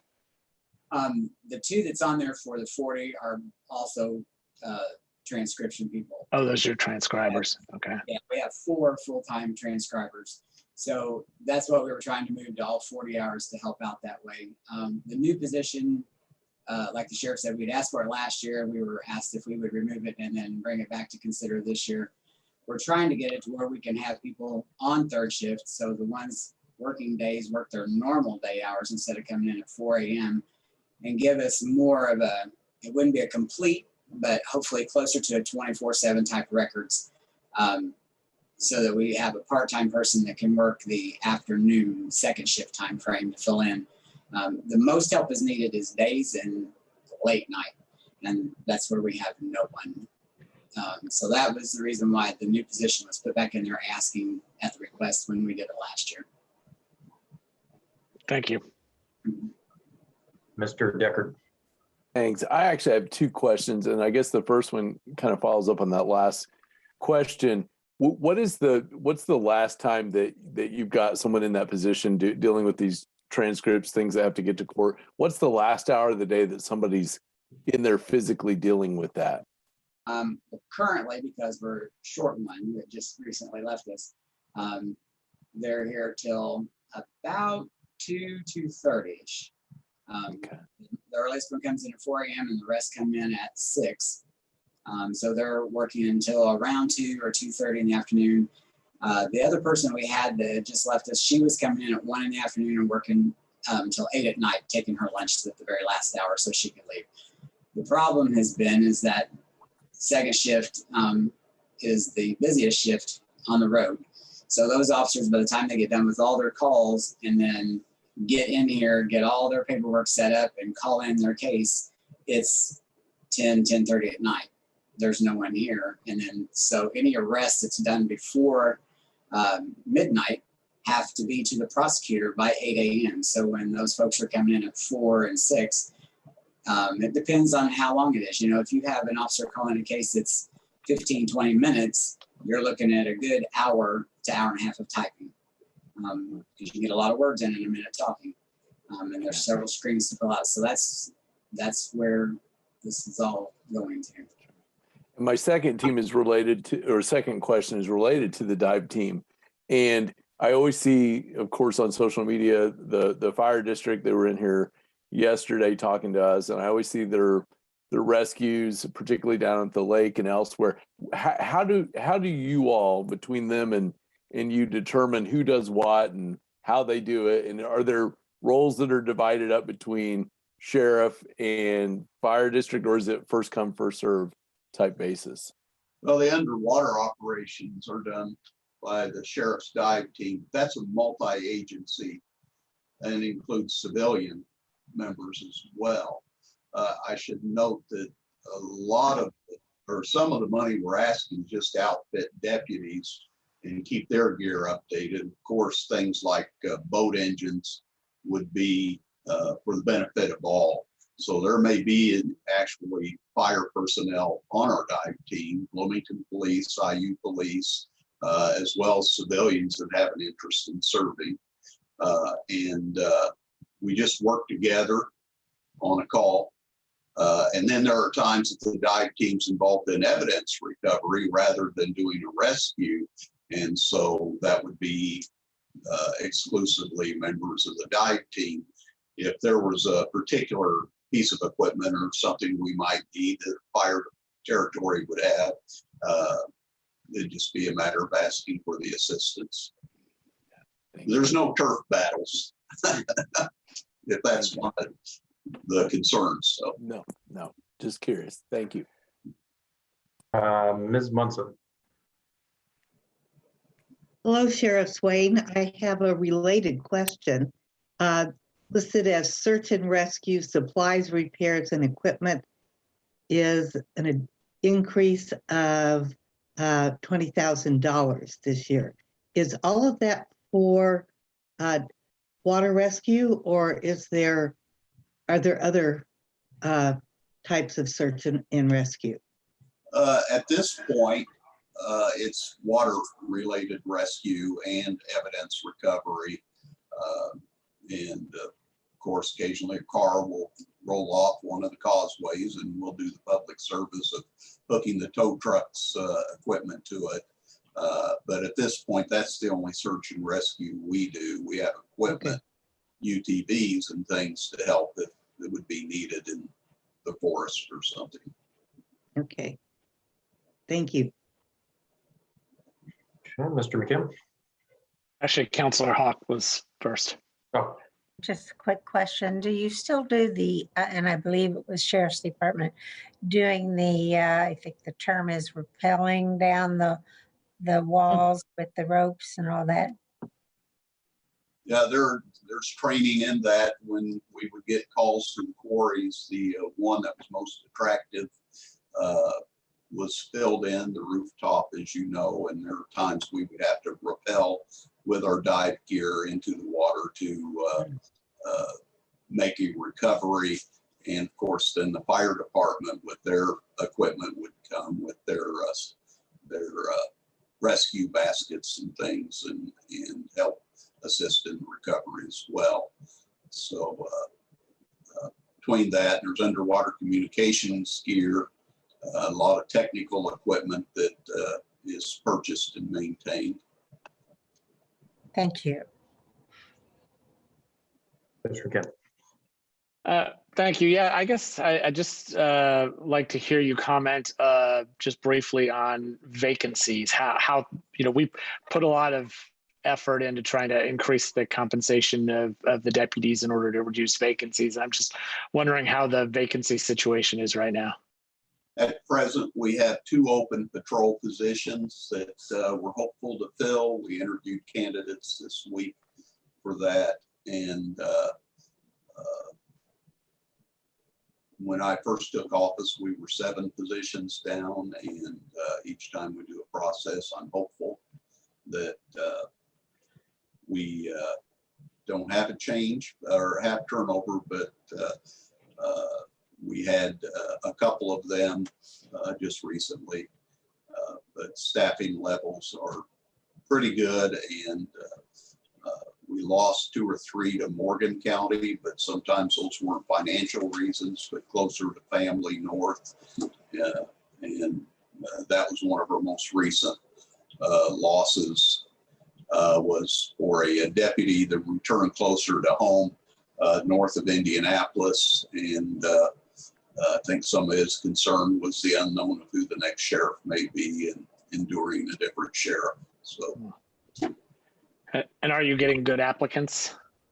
Very limited numbers, but we maintain our standards. And there was one application process that we did not accept anybody and started over. So we have good applicants, and one I'm ready to, young woman I'm ready to make a job offer to. And one of our challenges due to COVID is getting uncertified police officers to the academy in a timely manner. The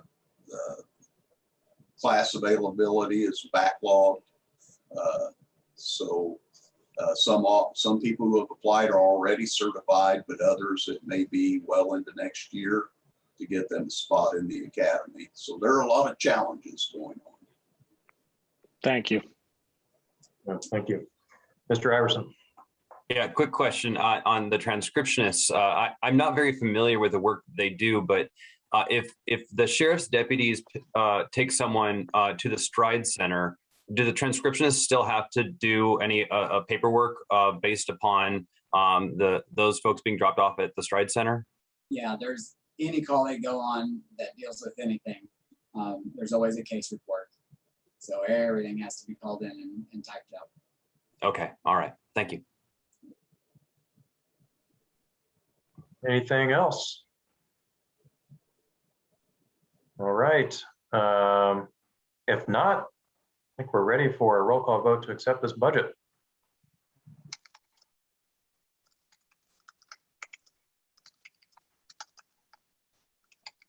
Megan had to step away for a moment. Okay, no problem. So, Counselor McKim, Yes. Counselor Spoonmore, Yes. Counselor Hawk, Yes. Counselor Iverson, Yes. Counselor Deckard, Yes. Counselor Munson, Yes. Counselor Wiltz. Yes. Motion passed unanimous.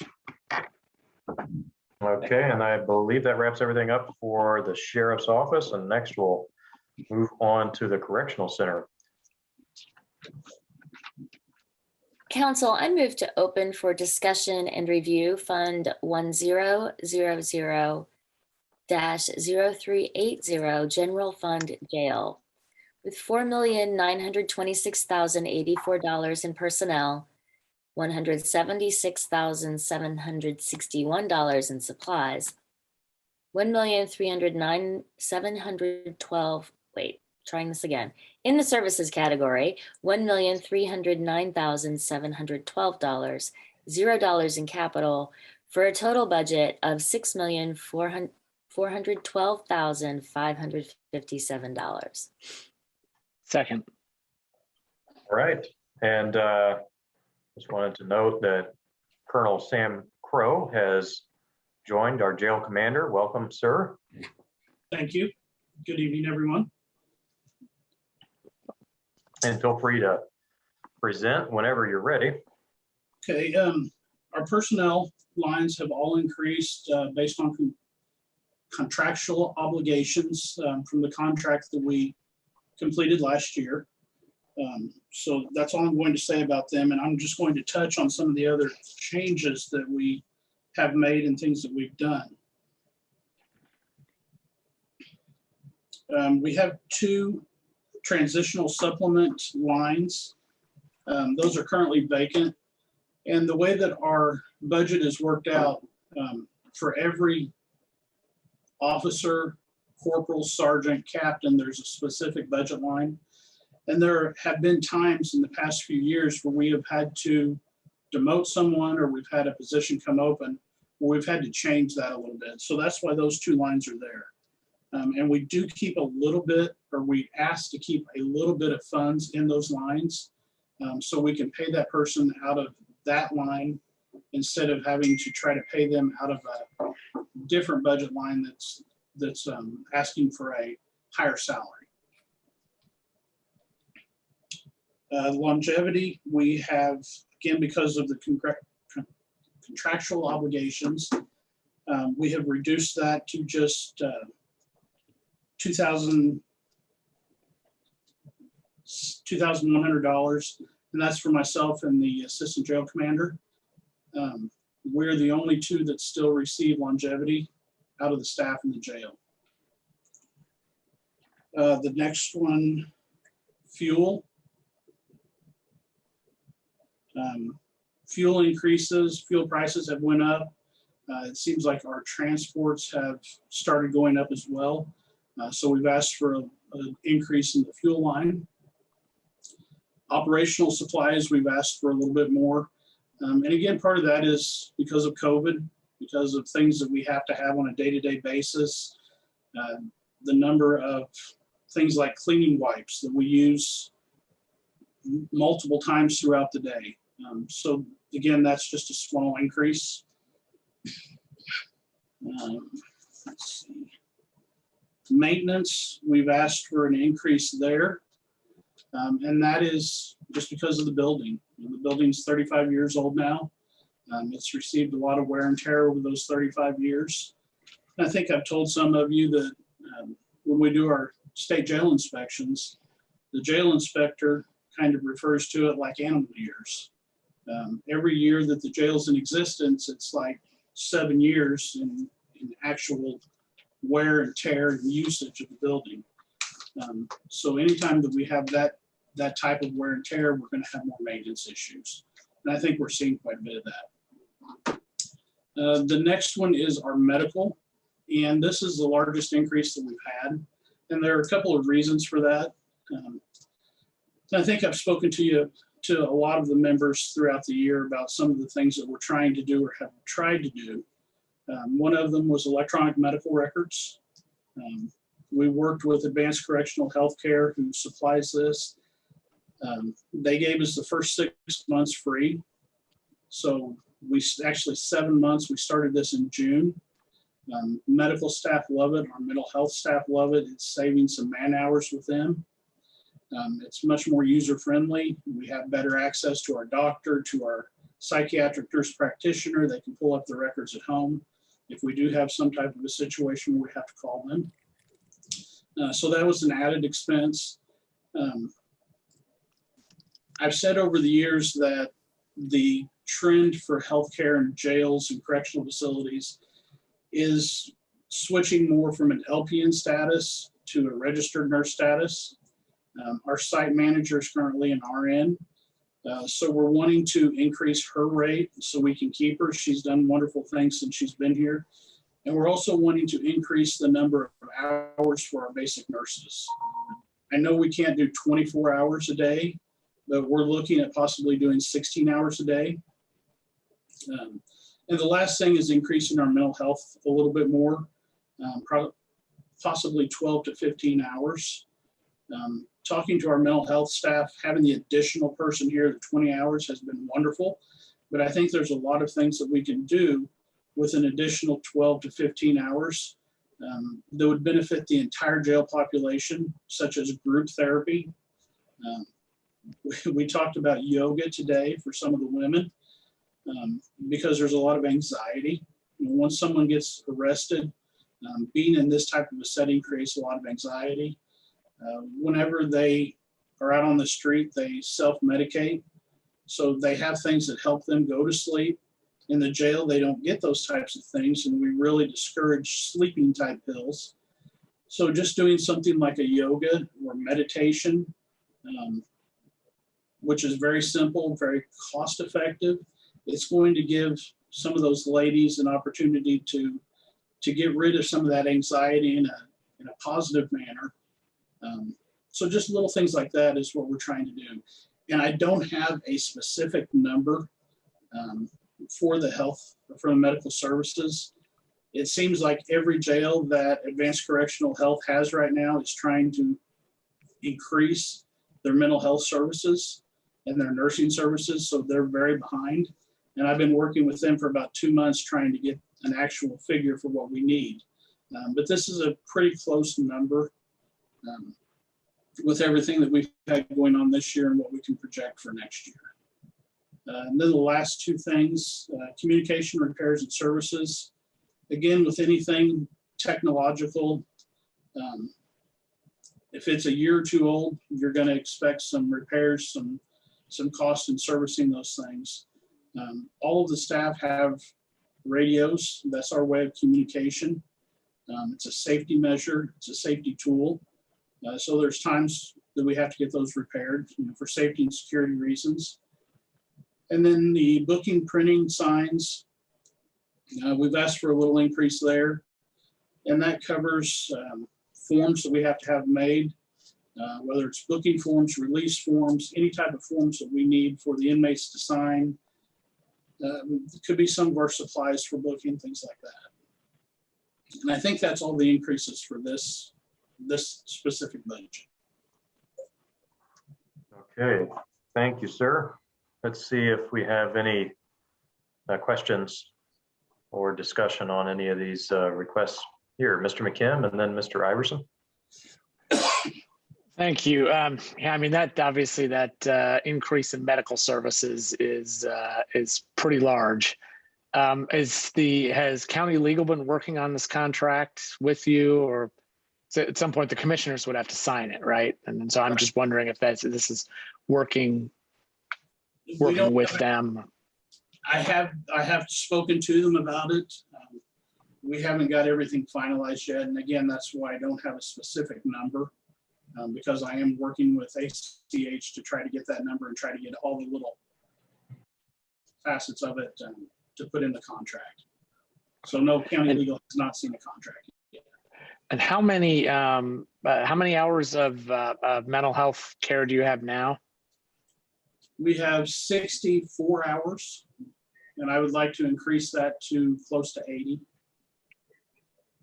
Okay. So we have two licensed clinical social workers that have 60 hours, and then we have a psychiatric nurse practitioner that has 4 hours. Okay. And what do you think would be increased? The LCSWs, the mental health professionals, and they're here, 60 hours a week. And again, with that increase, I think we can get groups for the entire jail population and not just specific things for our program blocks. Okay. Yeah, I would definitely like to see that increase. I'm definitely supportive of that. I'm a little bit nervous about the large placeholder budget here, but I'm not sure what can be done about that. I guess I'd like to hear what everybody else says. Mr. Everson? Yeah, I was going to ask about that as well. As I was in the jail, boy, I don't know, it was about a couple of weeks ago. It was really nice talking to the folks doing the mental health work there, and it was certainly indicative to me that there was a lot more that could be done than they were doing. It seems like that I would certainly be in favor of expanding those hours for those folks. And so that's of interest to me. My question was on a separate line, however, on line 34140, it's labeled as jail diversion services, and it's zeroed out, and it's been zeroed out for the past couple of years. And I wondered if you could just talk about why that line is zeroed out, just for my own purpose or curiosity. That's been zeroed out for a number of years, and I think that was money that was provided to New Leaf New Life when they were doing our therapeutic block. When we transitioned to Recovery Works and received the funding from the state, we were able to work with Centerstone, and it was pay for services. So they were getting paid for their services within the jail through state funds. Okay. So we didn't have to use that line. All right. So old contracts. All right. Yes. Thank you.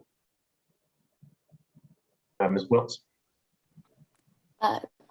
Yeah, thanks. I also am pretty concerned about the large increase for medical. And it kind of begs the question if going with the ACH contract is our only option, and obviously we don't need to negotiate contracts here in our budget hearing, but I think it might be worth looking into some other, or at least the legality of some other options. I mean, are we able to, for instance, provide some services through the county itself? We have a clinic, we have insurance. I mean, I realize it's a very different animal when you're dealing with a corrections department, but I mean, I don't know. I don't have an idea, right, for fixing it for this year, certainly in this budget, but that's a lot. That's a huge difference. Did you have a response for that, Mr. Crow? Yeah, I understand it's a very large difference, $300,000, $335,000. I don't think it will be that much. We just wanted to make sure that we covered it. Like I say, I haven't got the figures back from ACH yet. So until I get those actual figures and can show those to you, I'm kind of hand-tied. Mm-hmm. And you don't feel like there's any chance it could be larger than that? No, I don't. So that's like the max that you could possibly think of here. Yes. Okay. And what level of success are we having with the existing service providers? I think we're having a great deal of success. This past year and a half has been very trying for the correctional center, the staff, because of COVID. And I think the things associated with COVID, mental health has, again, greatly increased during this period of time. And not just mental health, but serious mental health problems. So having both of our mental health professionals here, having the nurse practitioner being able to meet the most serious ones and prescribe, I think it has really helped us. It seems like half a dozen inmates of the 200 plus inmates that we have are the ones that cause the most problem. So if we can get our mental health to work with those specific people, which they have been, they're trained to work with them, they're trained to deal with them. If we can get them to help those people, it reduces a lot of stress on all the other officers. Mm-hmm. So I'm sorry, I got one more question. Sorry for talking out of turn here. So can you kind of walk us through the history of this funding?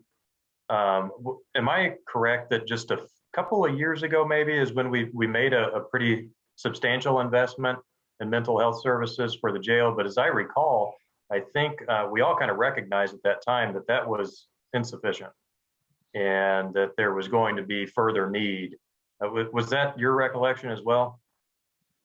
yes, the mental health component of the jail has actually been in place for quite a while. And that started with Dr. Weller. And, at the time he was working 20 hours, I believe, a week with ACH. Because of health concerns and other problems, he had to quit. When he did that, we went from a psychologist 20 hours a week to a LCSW about 40 hours a week. Since then, we have added an additional 20 hours, and we added the 4 hours for the psychiatric nurse practitioner. So I think the additional 20 hours and then the psychiatric nurse practitioner were probably the more expensive aspect of our mental health program. Okay, got it. Thank you. So let's get Mr. McKim, then Mr. Deckard, and then Ms. Munson. What is the timeline on the contract? Like, when does the current contract expire? And then also, when are payments made? Is it all paid in advance, or is it, monthly or quarterly? Contracts run out at the end of the year. It's annual. And then the payments are made monthly. So every month we make a payment to ACH. So would it work for us to reduce that $1.2 million to maybe something closer to $1 million? And then that would still give us plenty of time to do an additional appropriation if we needed to. Yeah, I think that would be fine. Okay. I may make that motion, but I'll let others speak or make the motion themselves. Okay, Mr. Deckard. Thank you very much. I just want to make a couple comments here related to this particular item, which we're talking about. I do recall, Colonel Crow, very much that initial discussion. I think it was not long after I came on council about some of the expansion that you were looking to do. And I can remember thinking, and I think I said when we met at that time, that I would not be shocked if there weren't needs and demands that would find expansion. So while this number is exceedingly large and very dramatic, I suspect that we could make our way around the jail and find medical and all sorts of needs that would certainly fall under that category. All that said, I am a little bit squeamish about a big number out in a public setting that's just dangled out there while a contract's pending. I'd love to see a little bit more accurate number, because ultimately I want to see the most bang for our buck with county dollars that are benefiting the folks in the jail, your staff, and what they need to operate in that environment. And so that kind of comes to mind for me. I always like smart spending about those things, and I know you're trying to figure this out just like we are as well. And that's all I have to say. Thank you. Ms. Munson? Commander Crowe, I can be very brief because I was going to bring up both the points that Councilor McKim and Councilor Decker did. Especially, I don't like having a large number presented to the public, and then we go into contract negotiations. I would suggest reducing it to 900,000 rather than 1 million, and then just deal with the needs that we have when we know the actual numbers. Okay. Is that a motion? Was that a motion? No, that was just my preference. Okay. But Did we have? Go ahead. If you Was would there? like. Did I see somebody else's hand up earlier? Ms. Mr. Hawk, Decker okay. says. Yes, but this is a huge question that we're talking about now, and I don't want to interrupt this. And so once we make that decision, then I have also questions on a couple of other lines. So, but I do remember when we would get, after budget hearings would be over and whatever, it was like, oh, by the way, we need an additional $500,000 in an additional appropriation before the end of the year. That happened a few years ago. We just we didn't have the kind of money on hand that the county has now. So I do think it's good to have a set amount of what that's going to be through the year. But I don't want to make it look like to the people that we're going to be negotiating with that we're willing to pay $1 million too if it won't take that much. So that's just my thought on it. But we don't get mental health services and all the other services that we've all said is important for us to have and to keep people as healthy as we can and not expect that price to go up. Council, I'm going to make a motion. Okay. I move we reduce line 34100 medical services to $1 million. Second. And I understand Councilor Munson's suggestion for 900. I just think the 1 million states that we know we're asking for more. We are asking for more hours of mental health. You know, we're putting down that marker. Okay, any questions or discussion on Mr. McKim's motion to decrease the line to $1 million? All right. Seeing none, Ms. Miller, we'll do a roll call vote, please.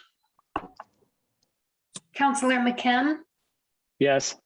Councilor Deckard, Yes. Councilor Hawk, Yes. Councilor Munson, Yes. Councilor Spoonmore, Yes. Councilor Iverson, Yes. Councilor Wiltz. Yes.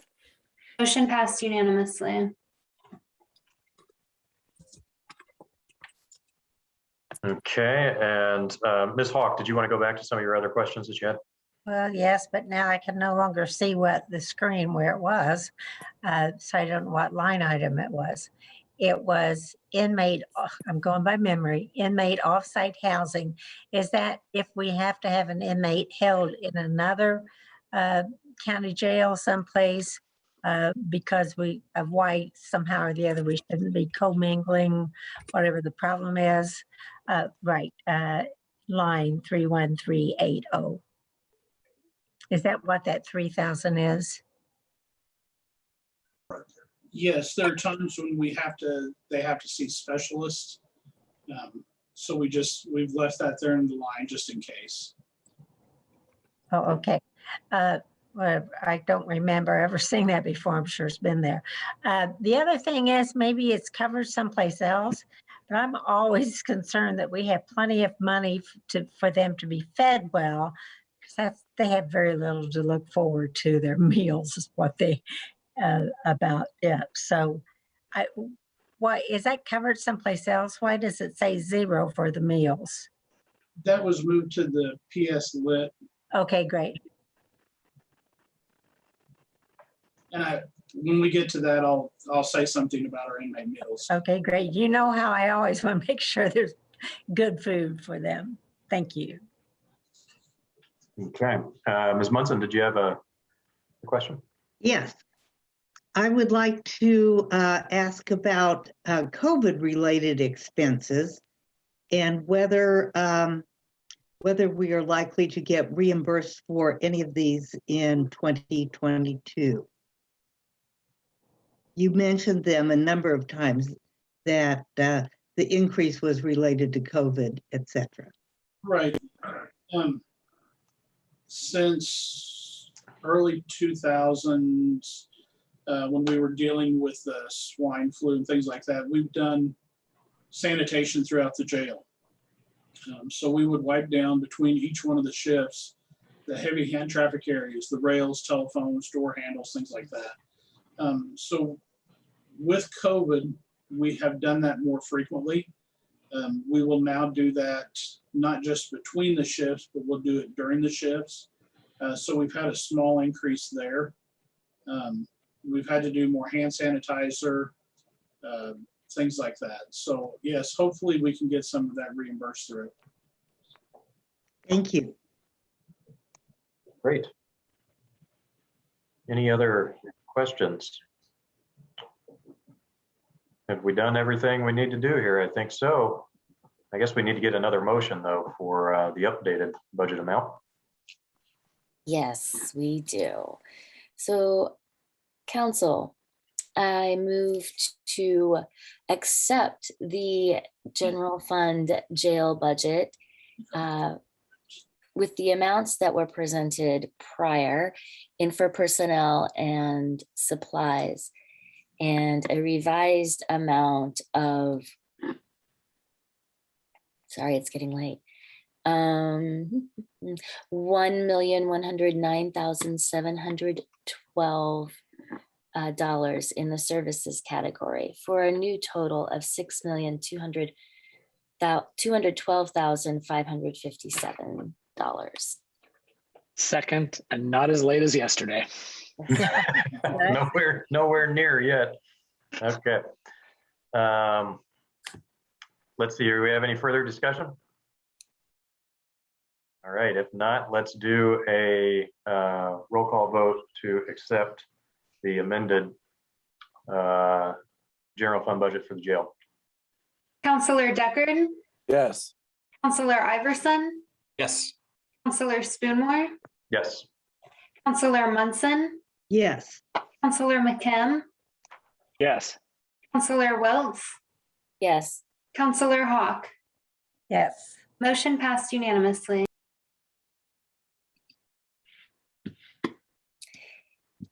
Council, I move that we open for discussion and review Fund 1170-0380 Public Safety Lit Jail with $507,289 in personnel and $390,000 in capital for a total budget of $897,289.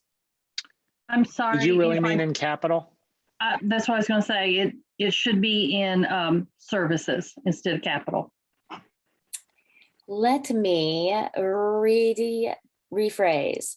We're going to open for discussion and review the Public Safety Lit Jail Fund with personnel, as mentioned prior, and $390,000 in services category for a total budget of $897,289,000. Second. Okay. Okay, I will make this one very short and sweet. 17601 longevity, again, because of our contract, that has been wiped clean. And I believe that is the only change in this budget. Okay, fair enough. See if we have any questions. Mr. Iverson. Not to mention that the food is the best in the jail, right? I mean, look at that meal price down there. It's good food. For a lot of people. A lot of people, yeah. Yeah. So just a little bit on our meals. Our budget is based off of inmate population, and each meal we are allotted $1.24 per person per meal. So with that, our kitchen staff, our kitchen manager does a wonderful job. She basically uses 4 different vendors and she shops around. So if she can save 5 cents a gallon on milk when we buy 100 gallons at a time, she saves a lot of money. If she can find closeouts, she buys up a large supply. Just one little story, she bought up like 5,000 or 50,000 burritos. So we had burritos 3 times a week for 6 months. And they love Sounds good to me. They would put cheese sauce on it one time, and then they would put enchilada sauce, and then they would put salsa with it. So it made it a little bit different. But by doing things like that, that one allows us to feed the inmates cheaper, but on special occasions, Christmas, Thanksgiving, they're able to have a really good meal. All of the meals are cooked in-house. They're not cooked somewhere else, then shipped here and heated up. Sunday mornings, they always have homemade biscuits and homemade gravy.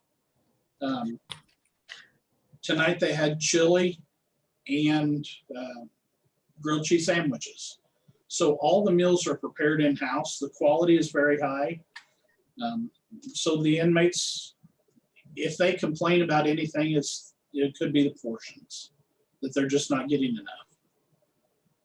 So. I can attest to the high quality. The last time I was over doing a tour, we were fortunate enough, they just pulled out some just delicious chocolate coffee cake, and I was able to sample some of that. It was fantastic. Banana bread.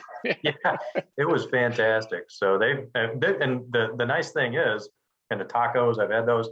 The nice thing is that these people have some real skills that are cooking the food too, and they're learning skills, and there's programs there, and they're coming out with into employment areas that are really needed right now. So that's what I like about it too. And we're trying to develop some more programs and work on some programs through Monroe County Community Schools, programs like ServeSave. So when the inmates leave here, they have a certification so they can step into a job. So it's not just fulfilling the needs that we have right here, it's trying to better the inmates. So when they get out, they might have a foot forward and not go back to the same lifestyles, things that they were doing to get them in jail in the first place. Yep. Okay, well, very good. Any other questions or comments? Now I'm getting hungry. Ms. Hawk. Yes, I'm sorry I ask every year about the meals, but I think it's so important to let the public know that you consider that to be important and what you're doing, your staff is doing as well. So thanks for always giving us the positive information on that. Appreciate it. And remember, we did the holiday banquet a few years back, and we had a lot of very positive comments after the banquet about how good the food was. Yeah, that was the taco bar, as I recall. That was delicious. There was a lot of negativity and a lot of problems beforehand, but after it was done, everybody very pleased. The praise.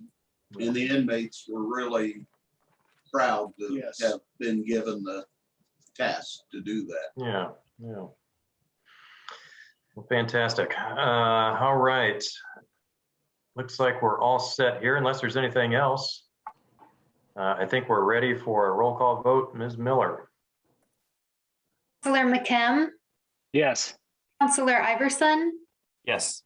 Counselor Wiltz, Yes. Counselor Hawk, Yes. Counselor Deckard, Yes. Counselor Munson, Yes. Counselor Spoonmore. Yes. Motion passed unanimously. Council, I move to open for discussion and review Fund 1175-0000 misdemeanant with $0 in personnel, supplies, and capital and $24,800 in services for a total budget of $24,800. Second. All right. With this budget, the only thing that we have asked to increase was our contractual line. And the reason for that increase was for a body scanner. If you remember, just recently I came and asked for an additional appropriation so we could renew our maintenance contract with our body scanner. And that's a yearly contract. And when you look at the price of the components, that's really pretty cheap. And I think just a few days after we got the money appropriated and got the new contract signed, we had something break down and had to call them. So again, with the increased technology that we have here at the jail, there becomes increased prices for updating and keeping that machinery and that equipment running at optimal performance. Okay, very good. Any questions? Mr. McKim. Oh, you know, I'm always going to ask this. What is the fund balance for the misdemeanor fund? I do not have that in front of me right now. Unfortunately, my financial person is recovering from COVID. So I have not been able to discuss with her a lot about the budget these past few weeks. And I knew that was a question that would come up, and I am sorry I don't have the answer for it. Thank you. I'm sure Michelle will probably she's probably give on us it that right answer. now. Yeah, she's probably on it. Yeah. But thank you. I just want to make sure that it's a budget that that can be supported by either the revenue or the cash balance. Sure. Ms. Hawk. Yes. Have you received, you usually get it in the fall of the year, the revenue amount for this? Have we received this year's amount as yet? Again, that's a question that I would have to have asked her, and I'm not sure. I think it comes a little bit later in September, possibly. I will find out and I can get back with you. For some reason, I was thinking it was like $80,000 or something. Am I confused? I believe you're correct. Yeah, well, if you look at the past years before, the past years that this budget has been quite a bit larger. Mm-hmm. You know, there used to be a lot of hourly in it, and I know we did pass a couple of budgets that were considerably over revenue. We had cash balance to burn now, but yeah, we're probably just the opposite now, where it's probably going to build up quite a bit. So yeah, Michelle said that she lost connection to Lao, but yeah, let's get both the cash balance and the projected revenue as soon as we can. Right, and what's left as of now in their appropriations? Need to know all three of those things. Yeah, that 2021 appropriation is really small, only 14.8. Yeah.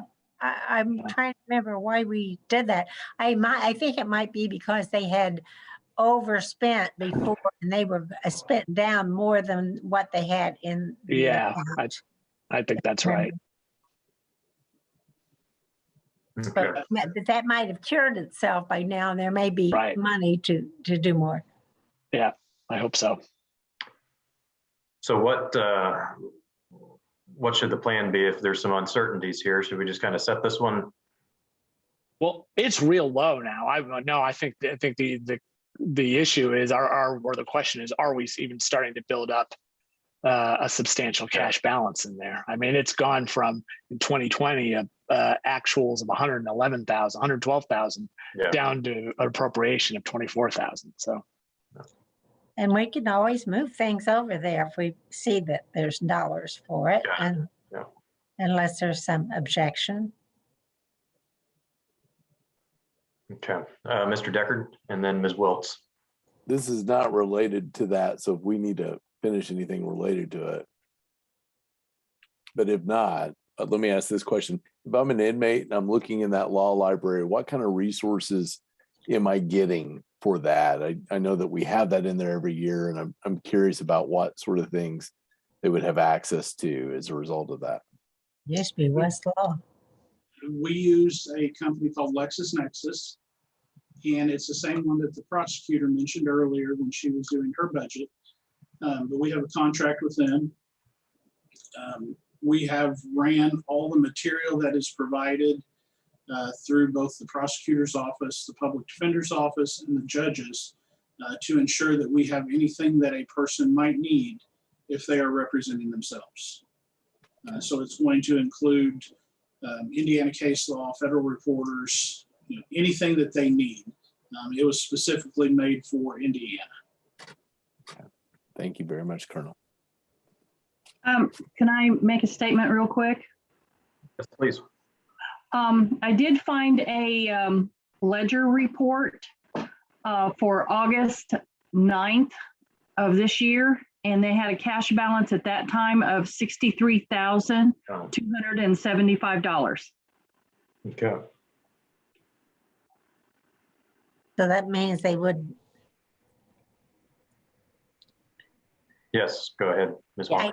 don't think they would have had their allotment for this coming year, since we get it in the fall of the year to last until the fall of the next year. So if there, let's say if it is 80,000, you add that onto the 60-some thousand, we may have some money there. But I do have a question. Yeah, go ahead. Okay, the inmate education GED, how is that being provided now? We have an agreement with Monroe County School Corporation, their adult education program. So they have a teacher and a teacher's assistant come to the jail. Anytime that Monroe County schools are in session, we're going to have school in session here. Wonderful.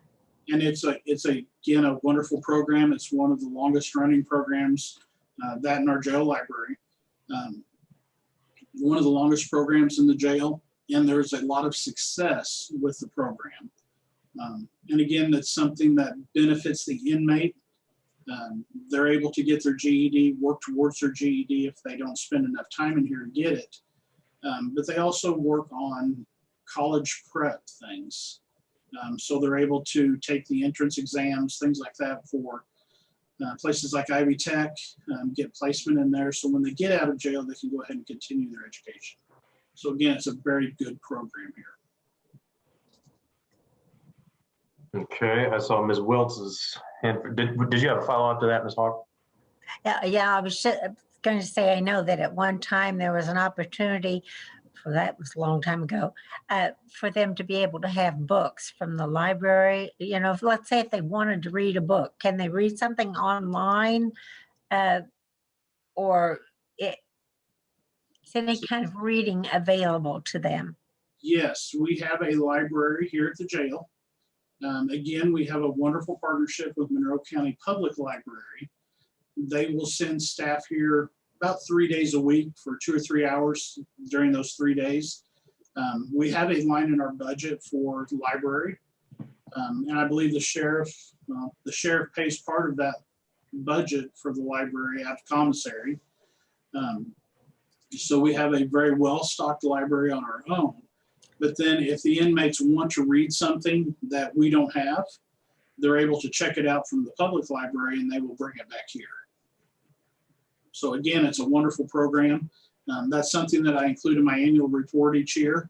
And the numbers that are on that annual report are very deceiving, because if I'm an inmate and I check out 5 books that I'm allowed to check out, I'll take those 5 books back to my cell. I'll read those books. I'll give them to my cellmate. And then they'll end up going out on a table and other people on the block will pick those up. So instead of it being one person with 5 books, it's been 31 people or 32 people that have read those 5 books. So anytime you see that number on that annual report, multiply that by at least 10 or 20. And that's what the circulation is. So again, it's a very good program. And it's one of those programs that keeps the person occupied at 2 in the morning or at 2 in the afternoon, you know, whenever they decide they want to read. So. Great. Ms. Wiltz. Yeah, thanks. My question is not nearly as interesting a topic. And you might have said this and I missed it, but the contractual line there that was, I think you said it was maintenance contract for the scanner. Is that an annual thing so we can expect to see that amount every year? Yes, it is. My goodness, I'm in the wrong business. Then we offset that with the drugs that are smuggled in and shared, and we have 3-4 people going to emergency room and some of them in a coma. And when you, I think the first week we had it operational and people didn't know we had it, we stopped a significant amount of drugs coming in from an inmate who turned herself in, knowing on an outstanding warrant, and she intentionally brought drugs in and turned herself in to deliver drugs, and we stopped that and probably paid for the scanner itself and saved or averted hospital bills. You know, always remind people, hospital bills for inmates are Monroe County dollars. Yes. Yeah. That's a really good point. Yeah, I think we'd had the body scanner 2 days when she came in, and she had a whole baggie, like a sandwich baggie full of drugs, pills. All right. Okay, any other questions or discussion on the misdemeanor fund? All right, seeing none, we'll take a roll call vote. Accept it. Counselor Munson, Yes. Counselor Deckard, Yes. Counselor Iverson, Yes. Counselor Spoonmore, Yes. Counselor Hawk, Yes. Counselor Wiltz, Yes. Counselor McKim. Yes. Motion passed unanimously. Okay, that should wrap everything up for the jail, as well as I'm looking at the clock here. I can't believe my eyes. It's 7:44. Kim, maybe we should just call everybody we have scheduled for Monday and see if they can join us here. We can keep going until about 10 o'clock tonight. How about that? Kid. I got dinner waiting. Well, thank you, gentlemen. Yeah, have a great evening. I've got dinner to cook. All right, so I'll just check and see here. Are there any final comments that council members have for our second budget work session? Yes, Ms. Hawk. I just wanted to say a great big thank you to technical services that we're able to follow what's being said because it's written on the screen.